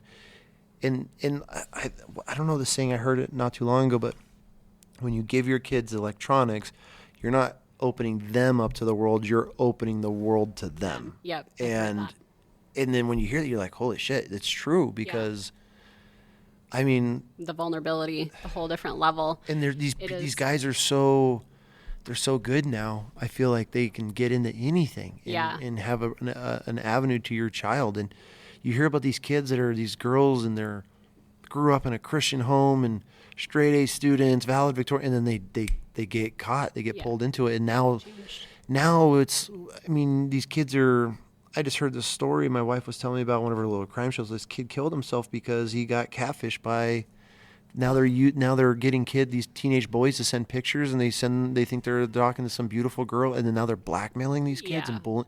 Yeah. These kids are killing themselves because they send pictures, and now they're getting posted. Yeah, awful. But you can't, I mean, I've seen both ways, right? So I grew up in a more open home, very, we discussed everything if we wanted to, kind of thing, and a lot of respect and a lot of trust. And then I've seen friends that had, if they did one little wrong thing, the door was off the hinges, and they would go even more extreme and sneak out, and drug and sex was all that they knew at that point. And so the fine line, I think, is just communicating it, talk about it. It's, educating them, because I didn't know about this type of thing back in high school. And, I think it's what our generations need to know at this point to protect them. Especially as technology evolves. And that kind of goes back to my question, why are we not, you think this would be a program in school, hey. Yeah. This is the trends. This is how predators are working. This is how, Yeah. Again, I think you get the controversial aspect of a teacher educating your kid. And so what is their view on it? What did they know? How in depth are they going? What's the curriculum they're even allowed to teach? Right. For me, I want to teach my son about all this because I am the expert 100%. In this. And so I'm gonna expose it all to him, right? And so I wouldn't want a teacher that maybe doesn't have hands-on. And maybe cops should be going to the schools and doing, the gym thing, the auditorium, and you sit these kids down and show them a reality. I mean, but you probably need a parental, permission slip from each one saying that their parents agree to this, right? Because and the ones that don't agree to it, that's what I'd be like, why? But I mean, as a parent, I would want to be. I want to know what my child's learning, right? Sure. Homeschooling, that's also, something I'm interested in for my son too, because. Do it. Don't, if you're even. I need to talk to your wife. If you are even. Chris is probably over there fuck, he's heard all this, but if you are even questioning 0.5% of homeschooling, do it. You'll learn your child on such a different level. It's incredible. I bet. It is incredible. Yeah, that's definitely something. And just you're just providing the education at that point instead of expecting someone else to provide it at the level that you are wanting. And it's not even just that. It's everything's a lesson. Yeah. Everything in life. And, and that's a whole other podcast. Homeschooling, getting what we do with our kid, it's incredible. Yeah. It was the greatest thing that we've ever done. And it was just, that was during COVID. We pulled ours during COVID. We just weren't going to play the games. When these schools in Ada County were like, oh, you're masked, no mask. We saw our daughter starting to develop like weird eating habits, and my wife's very in tune with our kids, and I noticed it, but like as a dad, like I notice things, but I don't know, I'm just a dad. Normal, right? Hormonal, what's going on, phases. Especially with girls. Right. It's a whole nother twist. A whole nother level. A whole other level. So I'll notice things, but then when my wife brings up like, hey, I noticed that too, then if she knows that I noticed it as dad, then her intuition was right, and that's when she really started paying attention. We were watching, and then come to find out, these kids, the only time they were interacting with each other was at lunch. So they either weren't eating or they were just stuffing their food down their face as fast as possible to go outside and have some. And my daughter is like that social butter, like she's friends with everybody. So then that's where we're like, hey, what's going? And she's like, she didn't even realize, but she would just, how fast she was eating. We're like, wow. I'm like, this is weird. Like this isn't normal. So that's when she came and we're like, hey, you're with me. Her exact words, you're with me or you're against me on this. I'm like, fuck, I ain't against me. Mama Bear wants, Mama Bear gets. Like, Smart man, yep. Like, we're going to have some changes, and it's going to take some getting used to. Because homeschooling can be really intimidating. So but there's so many incredible like courses, schools, programs. It's growing. There's thousands and thousands of kids getting pulled every day. Yeah. So there's a lot, and you can get on and find programs that help your kid. And once you learn how your kid learns, then it's easy. That's the hard part. Yeah. And then if you have multiple kids, every single kid will learn differently. Yeah. You just have to find the programs for them, you know. And like she's a fidgeter. And so you give her a whiteboard with a marker, and she'll sit and just draw. And as she listens or watches, and that's great. She'll read, and then you ask her, but she can do that. But she can't do it in school. She'd be that kid that's distracting. She's confined. She's like caged in from her. Yeah, and then it's like if your kid like her, I'll go wear her out like a puppy. Yeah. Just go ride, and then we come back, sit her in the class, and then she sits and focuses. So it's like so it's pretty cool. But anyways, back to that's a whole other tangent I don't want to get down right now. But so where do we go? Like, how do we help these kids? How do we? So you're not a detective anymore, right? No. So how long were you working with children or trying in helping these children? How long did that last? So I did child enticement. I focused on child enticement through the internet for about a year. And I was training I had a partner at ISP that I was training, and then I was also training counterparts in ISP is Idaho State Police. Yes. Okay. Yep. For everybody listening. Sorry. And then I was also helping train a couple detectives at Boise Police Department and then Nampa Police Department, and then also Homeland Security. They were also they saw this and they knew this was a big deal. So I'm putting on successful cases, and I'm just having them come with me and look at my chats, look what's happening. Like I said, I'm not leading the conversation. I'm very open I'm 13 years old. Is there like guidelines that you have to put out there? So when this goes to court, the guy these predators can't be like, oh, well, I didn't know, or they'd said, so you have. Yeah, I do. It's and I release my chats to the prosecutors the whole time. So it's a step by step. They're looking at it. Because we're not here to what's the word? Trap anybody. I'm not here for entrapment. I'm not. So, you're not pursuing these guys. They're pursuing you. How many women do you come across that are doing this? That are in my position, or that are the predators, the suspects? None. All males. All men. What's the worst platforms? Like if you had to pick, like, you don't have to rank them all, but what are the top? Gaming is at the top, or is it like social media platforms? No, I'd say social media. There was, when I was learning this from the FBI, there was platforms I didn't even know about, that to me, I was like, what is this? And it would like pop up a chat, and then it would. Like what? What are some of them? One's called Whisper. Whisper, yeah. Whisper it's just like a feed. It's kind of like an Instagram, but with like people put out there like, oh, I'm hungry. Anybody want to go get Taco Bell or whatever? They'll just post something random, their thought of the day, I guess to say. And you can click on it and you can comment, and then your comment will ghost away. So it's like a snap in a way. In a way, yeah. Which nothing actually ever goes away. I have buddies that tell me all the time that are law enforcement, and They said they're finding a bunch of these child predators because they'll catch like the plug or the dealer, and then they get a warrant for their Snap, and they go through their messages and they find out, and then it opens up, I guess, a whole other can of worms. So I guess they're finding a bunch of. Oh, it's just the tip of the iceberg, because it's kind of like one crime leads to another, right? I mean, so child enticement through the internet, it is a huge success. I mean, the FBI alone, when they were training me a couple of years ago, they I think are a team of like 5 or 6 guys, and they had over 600 successful convicted cases.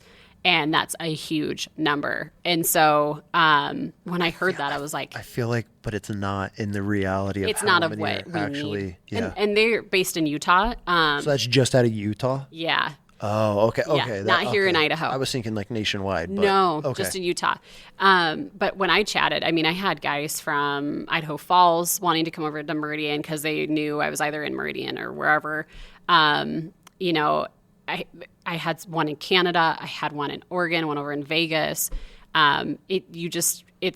These platforms are national, so they go off kind of by your zip code, or if you have your location on, which most of the time a 13-year-old would, right? They're not too savvy. You're talking their location as their like their geotag, or they'll tag. Yeah. And to answer your question, Snapchat's probably like the biggest platform that a lot of child enticers. I do social media for a living, like not like make money. I run accounts and I'm buried in, that's like my main thing, right? Mm-hmm. And I tell people, because people ask me all the time, they're like, oh, TikTok's the worst. And I tell everybody, I go, Snapchat is, I have access, my wife has that. I can grab my daughter's phone at any point, and if there's ever any pullback, something's wrong. Yep. So I'll be like, hey, out of the blue, I could walk in a room. They don't have phones in the room past a certain time. Mm-hmm. She does at least. Teenage girls, they need my wife tells me all the time. Or trust. My wife, where teenage girls go through things, they need their I'm like, fuck, whatever. All right. But I could go and grab a phone and I can go through and look. And, she'll get messages every now and then. She's like, Dad, this guy? I'm like, no. And she's a private account, so you have to be accepted in anything. I will not let her have a public account, even though it doesn't save her. Right. But my she can accept biggest, it or decline it. exactly. Yeah. But my 100% stance in the house is absolutely zero Snapchat. Yeah. It is. I think that is the most evil, manipulative, addicting, enticing. Anything that if you can create the worst absolute app, these are just the ones I didn't even hear a whisper. I'm sure there's other ones. Yeah. Snapchat is absolutely the worst platform to ever let your children on. And it blows my mind because I'll have these parents that follow me and they'll ask, hey man, like, how do you deal with your kid on social? And I'm like, well, and I explain, like, I have full access. My wife has the account. She can pull up in her phone and go through all messaging. If we see things deleted, we have ground rules. Like, I don't want to shelter my kid, but at the same time, it's fucking scary. Yeah. But the one thing, and I tell these people, whatever you're doing and whatever your kids are on, do not let them have Snapchat. Yeah. And it's true. They're fucking 9-year-old kids on Snapchat. Oh, and yeah. I'm like, what are you doing as a parent? Like, well, what are you doing? They're not doing anything. That's the thing. They're not parenting. If you're paying for the phone, you bought the phone, Yeah. it's on your program, it's your fucking phone. Yeah. You can dictate what's on there. Yeah. And if you have a problem with your child, guess what? The phone goes away. Yeah. The iPad goes away. I don't know why this is a battle. And then these parents get into their kids get caught up, and you're like, yeah. I mean, we hear about it, and you're like, well, no shit, bro. Like, Yeah. you're just giving the world to your phone. Who said it? It was on like the Sean Ryan show or something, that one of his guests, where back in the day it would take a sailor a lifetime to experience a certain, I don't know the phrase, but nowadays it says what used to take a sailor a lifetime to experience takes a 10-year-old a week, or something along those terms. Yeah. And it's like, and when you hear that, you're like, fuck, it's true. It's true. You can find anything, do anything. On the internet, right? YouTube can tell you how to. And all these kids think Snapchat goes away and that they're safe. It doesn't go away. Yeah. Everything is saved. But that's why, unfortunately, like, the power of social media is so impactful. I mean, like, kids do kill themselves because of it, the bullying or the peer pressure or the catfishing or whatever. I mean, it is, and it's because of maybe shamefulness, or now they they're in trouble and they can't go to their parents, and so they'd rather take that's the saddest thing. Like when I hear these stories, that obviously the whole situation's horrible, but the fact when the kids feel they can never go to the parents and they end up killing, like that crushes me. Yeah, like, that's brutal. Where I'm like, that's why I don't think I could even just watch half the true crime shit, especially when it comes to kids and stuff. It's horrible. Yeah, it is horrible. I can tell you, I don't. My husband does, but I don't watch the true crime. Oh, really? Stuff. Yeah. That is fascinating. Yeah, he focuses on the narcotics world. Okay. And so then I focus on the child sex crime world, and so that's kind of how I think our dynamic is. But I reserve a lot of what I go through from him seeing it, and so that's why he can watch on TV. But and now we have a son. I just can't. I put myself in those shoes, or I'm a fixer, so I want to go and fix that and help it and make it right, and can't. So I don't like the helpless feeling, so I just don't watch it. I don't blame you. Yeah. I don't blame you. I mean, you're buried in it. Like there's no need. Yeah. Or reason. Yeah, I definitely have my own vivid memories. You can call it PTSD or whatever. 100%. 100%. Yeah. That's where I think a lot of law enforcement or civilians, things like that, PTSD has been so not overplayed by military, because that's what we go through, right? Right. But like it's that stigma's put on veterans. Yeah. When, I mean, I couldn't even, if I had to sit and scroll and watch child pornography and try to go into, there's no way. There's no way I would be so fucked up. Well, even our dispatch go through PTSD. 100%. Right? You're listening to screaming and people taking their last breath, and someone, I mean, there's horrible, they got to listen to that and then stay calm, and their officers getting shot, or when someone died, right? Like there's a whole different dynamic, but I think, I didn't even take that into consideration. I mean, you're a dispatch and you're learning these officers, and then let's say one unfortunately gets killed. I mean, that's somebody you knew. Well, and you're their lifeline, so then you put that on you, and you think, what could I have done? Oh my you play God, that I never even thought of that. Because you are their first person they talk to. Is there even an organization to help out with anything like that? Do you guys fall in? I mean, not you anymore. I mean, obviously you were, but do dispatch get to take advantage of any law enforcement programs? I mean, have you ever heard of anything like that? I mean, they have. What is it called? It's a counselor program, and so they have that, right? And even cops, sometimes you do that and it doesn't help, right? It just doesn't get to the root of what is going on, and so dispatch has that availability too. But honestly, dispatch is the unseen heroes. They're kind of in the closet, and 100%. so they're easily forgotten. So I think a lot of the time that they don't get the help that they need to. It's crazy. And something that's really great with the state police, and I think other agencies, but I'm not quite familiar, is that, and my husband's a part of it, so that's why I know, is that the state police started a peer support group for them, for their agency, where you can go and talk to another troop or detective or whoever that maybe had similar situations, if it's a divorce or some kind of hardship, and talk to them and see how maybe they went through things. Or I feel like that's the best way. Like, nothing against therapists, but they're human, right? They're human at the end of the day, and especially being a veteran, we got to go talk to like VA shrinks and shit all the time. They're like, oh, my dad was a Vietnam vet. I understand what you went through. It's like, motherfucker, no, you don't. Yeah. Like, right? Yes. But I feel the best, and that's where we provide with our organization, is we have a program called Bonfires. Oh, cool. Like bonding. Yeah. And so in the most incredible healing that I've seen come from guys was being able to sit at a campfire and just talk and cry and scream or beat a tree with a log, whatever it is, but they're able to connect and be like, I'm not the only one. It's not just talking to a shrink like, oh, well, how did this go? You know, and you're laying there on their couch and respected and understood. Mutual. Yeah. I think the biggest thing is being understood. Like, oh, you get to connect. That's fascinating. I never even like really consider, no one ever really probably even thinks about the dispatch or even, and as cops just dealing with it. I mean, you don't have to be in a shootout to see some fucked up shit. Right. I mean, it's just. Oh, yeah. So back on track. Fuck, this is why I love talking to law enforcement, because this is a whole other world. I don't even. A lot of different tangents. Sorry about that. No, I spent my whole life trying to avoid law enforcement. Now I get to see it from a different point of view. Right. So, as a detective, sex crimes, I mean, just like, I don't even know where to go. I mean, Well, so now I I have so many questions, but I don't know how deep we want to get into it because it's just like, I mean, I'm so passionate especially with my kids and protecting them and as a dad. Well, I want to tell you that. Any advice, like I would say for parents listening, if there's any advice for parents listening that have their kids, I don't even want to say teenagers because it could be any age. Yeah. Yeah. What are we looking for? Like, I mean, or how do we protect? I mean, I know it's probably a vague or such a broad question because there's so many platforms. I mean, is there a certain age that you would recommend before kids are on cell phones or technology? I mean, that's hard because I think every child's different, but for sure.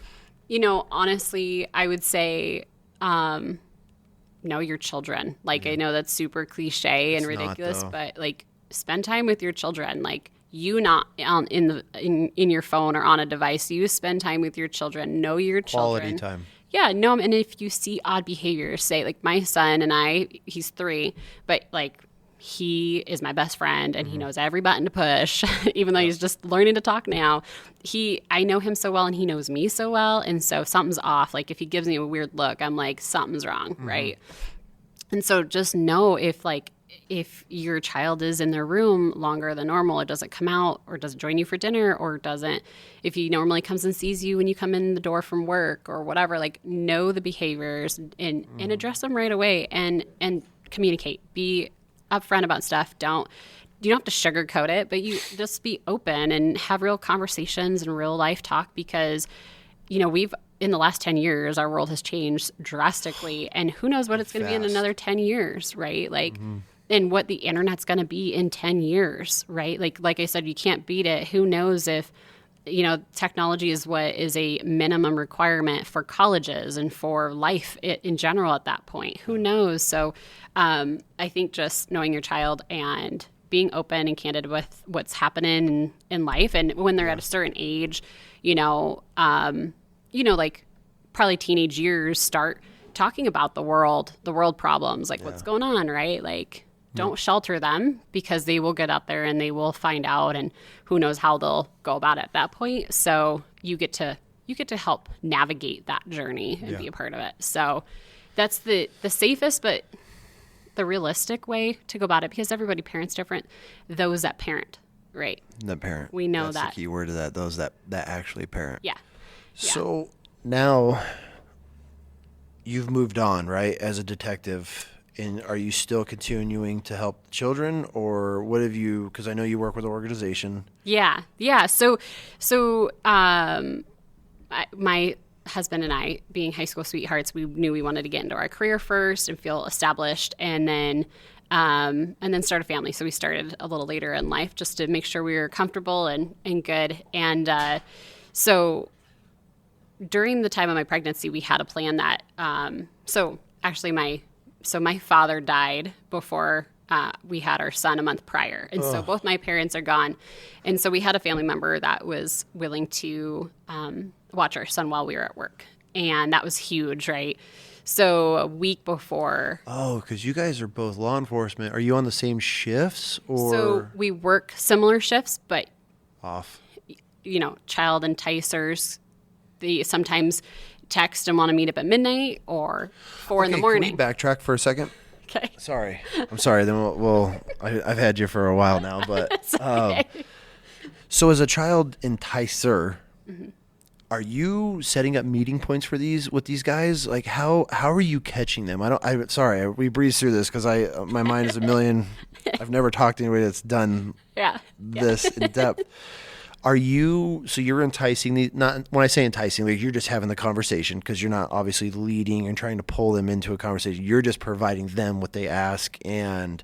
Yeah, I just really provide them with so I just open a portfolio or a profile. That's all it takes. That's it. So literally. You don't even need, are you posting any pictures or are you just putting info on there? I don't even put info. I put 13-year-old and then I think it requires your location. So you're just putting an age, a sex on there, female, male. Does it matter? Female or male, and then I'll have a picture, depending on my gender. Yeah. That's it. That's it. all it takes. That's it. I don't post. That's a lot of maintenance to do as a detective because I literally worked easily 18 to 20 hours a day every day, and you have to do that to just maintain the chats and the conversation. You're talking to that many people?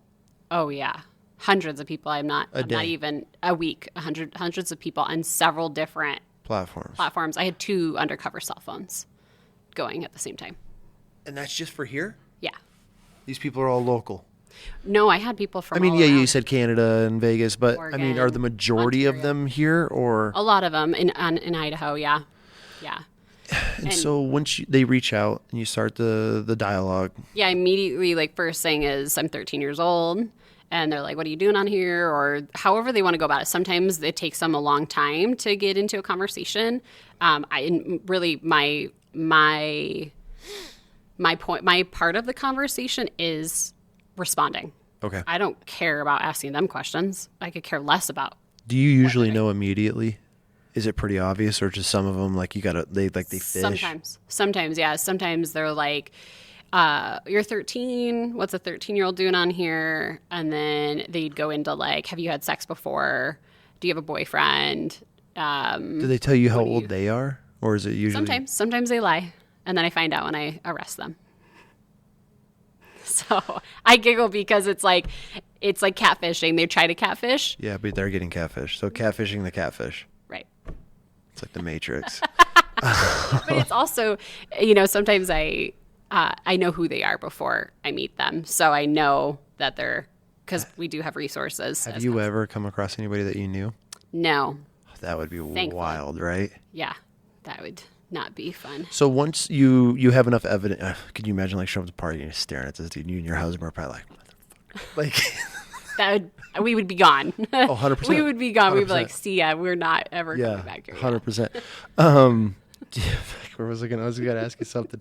So once you get the right amount of information or data or evidence. Yeah, the elements of the crime. And that really is, it's pretty like, there's a lot more to it, but I don't want to put everything out there. Yeah, but, for sure. They want to have sex. They know. And so you have a checklist. And once they technically reach amount of checks, you're like, okay, it's time. Like, let's meet. Well, the meet is part of the checklist. So part of the elements of the crime is they have to meet me in person. Then they have to reach out saying, do you want to meet? Yep, you they can't wanna ever meet. do that to them because No. that's like enticing or whatever, or is that? No, but it's just not like normal conversation too. Okay. And yeah, it's not, I don't think that's a solid case anyways. So they would talk about meat. They would push for the meat, and I would tell them where I could meet, like where I could walk to, as a kid. And then I would try to ask them, like, at that point, I then am setting up, it's called a risk assessment. It's a risk assessment, the state police policy, where you put down who it is, what their car is, where the meet is, what's going on, and then my takedown team. So the takedown team is like of 3 troopers or detectives, not including myself, because I chat all the way up until. Are you there though, or are you just at your office at home? I'll be there. Most of the time I'm there in my car chatting because I'm relaying what car he's showing up. He says he's 5 minutes out. He brought condoms. He did this because they need to. That's evidence. He brought condoms to have sex with me, right? My persona. So we need that as evidence. So when they search the car, that needs to be saved. So you're like the modern, like, what was his name, Joe Hansen or whatever. He'd be like, "Sit down, son," and like the guy sitting there with like McDonald's and like rope and duct tape, like. I'm not laughing about it, but like there's some sick fucks, but that's how it was. And they had cookies and like pizza in their car. So I didn't have those. Have you ever arrested anybody with some fucked up shit in their car? On these kid ones? Obviously, as on the road, I'm sure you've seen some stuff, but. Well, I didn't get to meet one of my cases because this other organization here was also investigating him for child porn. And it just happened. I put it together. I was working with the state attorney or the federal prosecutor on it. And she was like, wow, this sounds really familiar. Because I didn't know this guy. I didn't know that his real name. They use fake names. And I'm like, this is what he says. He's a truck driver. He drives in these states. He does meth. He sends me videos of this and him, doing whatever to himself and all kinds of stuff. And she's like, that's interesting. It sounds like another case that this organization's doing too, investigating. And I was like, I bet it's the same guy. And so I provided her pictures and she was able to tell me it was him. And so they did a search warrant and arrested him. He didn't meet with me, but he sent me child porn. So that's a felony in itself right there. And he sent my counterpart because he was chatting to both of us at the same time. We had different personas. And so these dudes are sending children child porn. Yeah. Yeah. There's different levels of these types of suspects, right? I mean, I had a 21-year-old, and then I've had a 45-year-old. I had a 65-year-old. So it's everybody. It's anybody. Yeah. You can't don't judge like, a book look. by its cover. Yeah. Okay. Yeah. So that from what I heard was in his truck, which makes sense because he sent me videos of him smoking meth and stuff, and I could see stuff going on in his truck cab, and so they told me a bunch of stuff that they found, and I was like, that makes sense. So and actually, what I was trying to tell you earlier is that child enticing is such a necessary caseload to have because it helps prevent kidnapping and rapes and anything else down the line that contributes to another adult taking an adult taking another child, right? And so the FBI, they were able to prevent several kidnappings through doing undercover work. Well, I mean, that's kind of like the next step is you entice these kids out, and then they're gone, and then before you know it, they're in the circuit of sex slaves. Yeah. Human trafficking. That's scary. Yeah. It just is a tip of the iceberg. So it should be you keep a saying mandatory that, and that's scary. Yeah. Now we're only talking about like the tip of the iceberg and how deep this actually goes. Yeah. It's terrifying. Okay, so back to what I was saying. Yeah, what are you doing now? So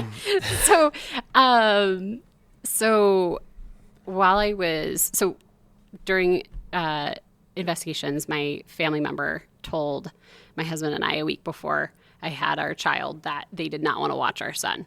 And so at this point, as everybody knows, childcare, daycare centers their wait list is a mile long. It takes for sure at least a year to get into somewhere. So, and somewhere that is, suitable. So, after I had our son and came back from leave, I was calling every type of daycare, childcare center, and couldn't find any that was available, affordable, or capable of watching our son because they cater to 6 to 6 or 6 to 7. And anytime after you're charged per minute, they're super expensive. It's another mortgage. And you're working pretty much to pay for daycare at that point. Yeah. And if you find a daycare center that's maybe somewhat affordable, it's not quality, which we all know. And so I feel like Idaho, anybody can just have a daycare center here. It's true. Yeah. That's you see them like on the side of the road, like such and such daycare. I'm like, who in the fuck is dropping their kid off at that? But there's like chickens running around the front yard and like the gates, those swing sets all falling over. It's scary. It's so scary. And so we tried to hire a nanny, and unfortunately that nanny abused our son. And so then after that, we were like, that's not happening. Yeah. So how did you catch the nanny? Yeah. So abusing your son. We had a camera in the living room, which she knew about, and at the same time, my husband and I were both checking the camera. We were both not near each other. We were doing something completely different, and she was abusing him. And next thing I know, my husband's calling me, and did you see that? And I said, yeah, I saw that. And if you want me asking, you don't have to say how is she abusing him. So she was pretty much ripping him up by his arms, and then she turns him around, and he's really red in his face, and he's crying and screaming, and she just continues to do it. And instantly. So then, and not just that, I think what was the cherry on top was that he texts her and says, "Stop what you're doing." And then I'm like, "Why are you texting him or texting her? Let's just call." So I call her, and I'm like, "You're ripping him up by his arms. What are you doing?" And she goes, "No, I'm not." I'm like, "Yes, you are. You're hurting him. You see how red? I can see in the camera how red, and he's a distance away." And so she won't admit. So anyways, I told my husband, I'm like, "I'm going home and I'll handle this." So I went home and immediately fired her, and she denied the whole thing. She said that she didn't. And I actually had screenshots of the footage on our camera, and I was like, this is what you were doing. And she's like, well, it wasn't hurting him. And I'm like, what is your definition of hurting him? Yeah. He is like literally a newborn and you're tearing his arms up like that. Nobody does that. What are you doing? So I don't think I necessarily understood why I fired her, but I made it clear that You weren't happy. she won't be, doing that to my child. So Then what? What do you do as a two law enforcement officers with a brand new baby at home? yeah. So, and then I'm starting this new caseload. So my hours were just wild, and my husband's, caseload's wild too. So state police was really great on allowing us to flex our hours. So he would go in really early in the morning, and I would stay really late at night. And Which sucks because now you're passing each other. Well, it's unrealistic because I'm in postpartum and trying to, take care of a newborn and learn how to navigate that lifestyle, but also continuing to try to prove myself in my department. And with this new caseload that has a very bright light on it, because it's not just for the state police, but Ada County, surrounding agencies, the prosecutors. It was a big push to make it happen, and I'm very proud to say that I did. But I had to prove to them that my capabilities. Can you talk about the caseload, real quick? What was it? Was it on the kid stuff? Yeah, on the child enticement. So it was a big case that you had. Well, it was just being just everything in general. Yeah, it was just having the prosecutors believe in my capabilities of doing it without violating rights, without doing. So you kind of have to build a reputation with the prosecutors and everything. So when you're presenting to them, they're like, okay, she knows her shit. She's done enough. Like, okay, we're gonna take it serious. And now is there probably detectives where they're like, oh, fuck, another one like this? Well, actually, so my husband and I flexed our hours quite a bit on just trying to get it. And it's not a healthy lifestyle. I mean, I barely ever slept, and that's not good in itself. Let alone your love life with your husband. Yeah. I mean, you guys don't see each other. Yeah. So not ever. Didn't have dinner with him. Yeah. It was not there. And so I knew that this is not going to, first of all, my health is declining, and I could tell there. But this isn't going to sustain. I'm not going to do this for the rest of my career. So I knew something needed to give. So I had the idea of finding childcare for law enforcement. Okay. And so I'm like, why isn't this a thing? Like this, I'm not the first person in the world to have this problem. Yeah. And so I met a couple of female detectives and troopers that had kids. They were older, and they're like, oh, I tried that 20 years ago. Good luck. It won't work. It's been shot down before. And I'm like, have you met me? I'm not going to stop. Right. So I went to the lieutenant colonel. He hired me back when I was a dispatcher, and then hired me as a trooper. Yeah. So he's kind of been part of my journey. And I presented this idea, and he was like, genius, we need to do it, but you need to figure out how to do it for free for the state police. And I was like, okay, well, I'm a child sex crimes detective. I'll figure out how to do childcare for free. So I Googled it. I just tried to start Googling childcare, and I found like an old article that said that San Diego Police Department Association was doing like pop-up centers during COVID. And so I called everybody on that list, including the city clerk. The city clerk sent me to who needed to be there. So this lady that was part of the board, she called me and she was like, what's going on? And we're doing this. We're doing pop-up centers because of COVID, but we've been trying to get funding through California for like 4 years, and we're still in the fight. We're still trying. And I'm like, this needs to happen here today. Like I need a middleman. Like I need somebody to be the like conduit for this, because law enforcement won't take it on because it's childcare. There's a lot of liability in it, right? So she and her counterpart at the association was like, we'll start a nonprofit organization. Really? So they came here, and since it's been 2.5 years, and it's been crazy. So my husband promoted to sergeant, and that pigeonholed my schedule. Okay. I wasn't able to provide for my victims or my caseload. It just was not conducive. And for me, that made me feel like I was not pulling my worth for my guys in my department. So ultimately resigned. And that was a year and a half ago. At this point. So when I resigned, that caseload also resigned. So my male counterparts are not wanting to do that. Like that is a hard no. There's as a cop, there's some things that are you learn over time that's just a hard no, and you can't deal. And that was a lot of it for a lot of the guys. For sure. And honestly, it's changed some people too. And so I understand why, and I respect that completely.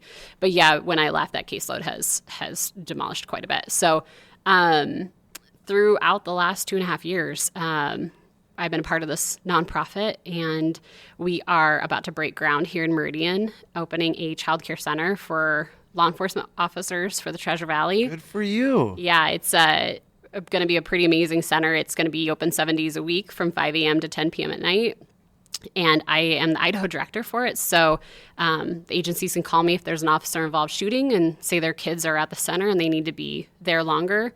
I can call the provider and have them stay open longer and just really tailor it to the needs that That's are here. incredible. Is there anything? So this is like the first of its kind? Yeah, so there is a center in San Diego Okay. just for the San Diego Police Department Association. Okay. They just opened the beginning of this year, and this center is a regional center, so it's for the 9 agencies here in the Treasure Valley, and this is the first regional center in the nation.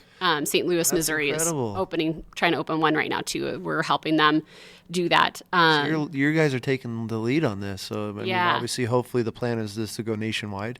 Yeah, so we've had a lot of agencies, and I just focus on Idaho because it can be super overwhelming to go national, but they're helping Texas and Tennessee and all areas, and really just trying to find ways, because every state is different, has different guidelines and requirements. And thankfully, Idaho, our community really does support law enforcement and vets. It's a really quite Very much so. amazing. Very Yeah. patriotic community. And I'm very thankful for that. And so sharing my story to the political officials, the governor, to the legislature, mayors and commissioners, I presented in front of all of them, and they've been just so understanding, and really it's been an eye-opener. Yeah. And so, we are almost fully fundraised and going to be breaking ground here in just a couple of months, and Good for should you. take about a year. And it not just it provides for our law enforcement, but for our community in a whole by so we're going to give them a discount too. So they only have to pay half the market rate. So, right now for a newborn, it's like $1,400. They would pay $700. Oh my God. Yeah. It's, Daycare's $1,400. yeah. It's another mortgage. It's terrible. Yeah. Yeah. And then it will also, not just our law enforcement, but our teachers. So if we don't have teachers, we don't have a childcare center. So we're going to pay them 20% higher the market rate as well to keep them. And they'll also have a spot for their child for free there. Look at you go. That's incredible. Yeah, and we're going to open it up to spouses of law enforcement first, because that's who quits their jobs first. And if they don't have any type of teaching degree or background, the provider will put them through that for free and help educate them if that's what Who's they would. funding this, or how's it being funded? So it is a private public partnership. So half of it was funded by the state, and the other half has been Good. by private philanthropists. Good. Mm-hmm. That's cool. It's been remarkable. It's been a crazy journey for me because it's a total 180. And as you know, cops don't like to be in the limelight and talk about stuff and be vulnerable. But with this platform that I've learned and been a part of, it's been really an eye-opener that I think more law enforcement needs to be a part of. And so helping out with the center, I'm also wanting to help out, our agencies on, other issues that they have, other organizations that need help. If it's women in law enforcement that need an outlet, or boots on the ground that need more peer support or more help. We need to talk after this for sure. Yeah. I feel like we can, I don't know how much we can help, but I mean, we have resources, and if there's, we're going to definitely have to sit down and have you over and sit and meet the wife. And Well, that's my priority, is to help Idaho cops at this point, because, and it's not just the Treasure Valley, there's the everywhere. rural areas. You have remote areas, Owyhee County, Boise County, that don't, we're so behind the times that it's ridiculous, and it really is asinine. Like, why are we still waiting? Why did we wait so long for childcare for law enforcement? Yeah. Everyone just kind of brushed it on the rug, and you're like, this is ridiculous. So I've now found my new calling, which is to help be that voice for our law enforcement and Good. figure out ways and and get them what they need. And Good for you. Yeah, That's so. incredible. Do you see yourself getting back into the kid crime side of things in the future, like once this gets lined out, or is this it now? Do you have a call? Do you ever feel like? I don't know. I mean, I do have my heart drawn that way at times, Sure. but this has really, really helped me battle that, because that was really hard when I resigned. That was, I felt a lot of guilt, not helping my victims anymore. And like I said, I wanted to call that 16-year-old girl and just check up on her, because that's just who I was. I just wanted to be like, you doing good? What's up? Are you in college? What's going on? And I can't do that anymore. And so that kind of just killed me. It kind of ate away with me. So this has helped fulfill that need.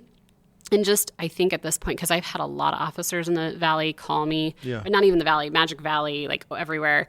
And they're like, how did you do this? What's going on? Can we do this here? And so my goal is to get a center at every district in every area, Twin Falls, Pocatello, Coeur d'Alene, everywhere, and help them that way. But also I want to help our officers, just our boots on the ground, because I do know that our chain of command sometimes have other priorities, and our boots on the ground aren't the priority. So, Well, what's great about you is you're not just a wife, like a spouse of an officer. Like, you've gone through it all, from dispatch to detective, now to giving back to the community and trying to help out with childcare. Because I mean, I have a buddy and his wife's a cop. He's a teacher, and I mean, they're constant. passing by And so, I mean, their kids are a little bit older now, and they're, getting to that level here in the next year or two. They'll probably be able to, like, on autopilot, but right. I'm sure they would have utilized it. Yeah. I couldn't even imagine. I mean, you hear these stories, and cops are like, oh, I'm on night shift. And I'm like, well, and my wife and I are like, how do they make it work? How do the families? And it's most of the time they don't, or they are sacrificing their relationship, and that's why the divorce rate's high. And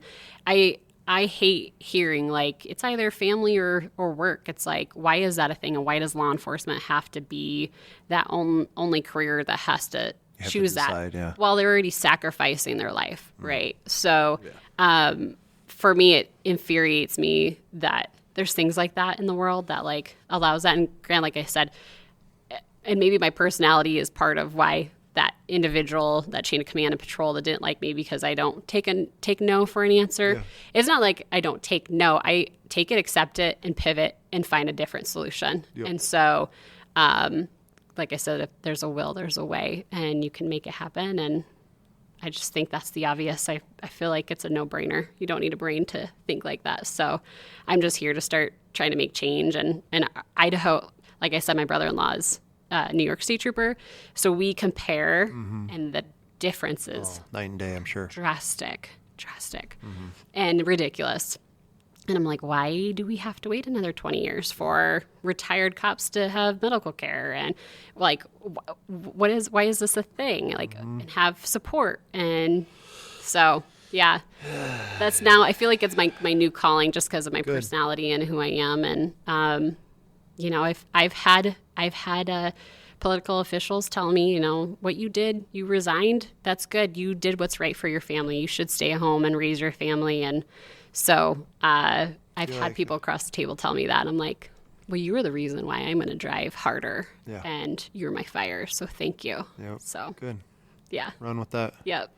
If there's anybody listening here, either in the Valley in Idaho or now that you're not into the kid sex crimes and stuff, and if there's anybody who wants to reach out and get a hold of you, is there a way we can get your info? Do you want to put it out here, or do we want to put it in the context of it? Or if you want to just put in the context, cool. We could offer an email, or cool, we'll put that in there, so we'll have it linked. And I'm always willing to spread my knowledge of how I did the caseload and connecting them to the FBI sergeant who trained me, because he would love to go everywhere and help train this. So I'm willing to continue spreading that knowledge too. Cool. Well, thank you very much. Yes, Again, this was great. I'm glad I got to get a little insight into the law enforcement world and all the different layers behind it, and then to what you're doing now. So it's a great thing, and the law enforcement community definitely needs as much help as we can get them. Yes. I mean, it's a shit job in the shittiest time to be a cop, and I commend everybody that has served, gonna serve. I got a buddy right now. It's in Meridian Academy. Yeah. And so he's going through the thick of it. He's a Marine. He's actually he was already on the podcast, and this guy's been through hell and back, and now he's going to be a cop. And I'm like, bro, what are you doing? But he might be the best cop out there because he can be, respectful and mutual with these people that he comes encounter with. And he's going to be a perfect cop. Yeah. Let's just say that. Yeah, totally. Well, thank you love you, so Ryan. much. Yeah, thank you very much for coming on and sharing some light on everything on the law enforcement community. Well, thank you for, this was an honor to be a part of this and providing this platform and all this knowledge and education. Thank you so much. Hopefully we can get together, get you connected with the wife and see how we can help on the law enforcement side of things too, if we can help in any way. Thank you so much. Thank you. Appreciate it.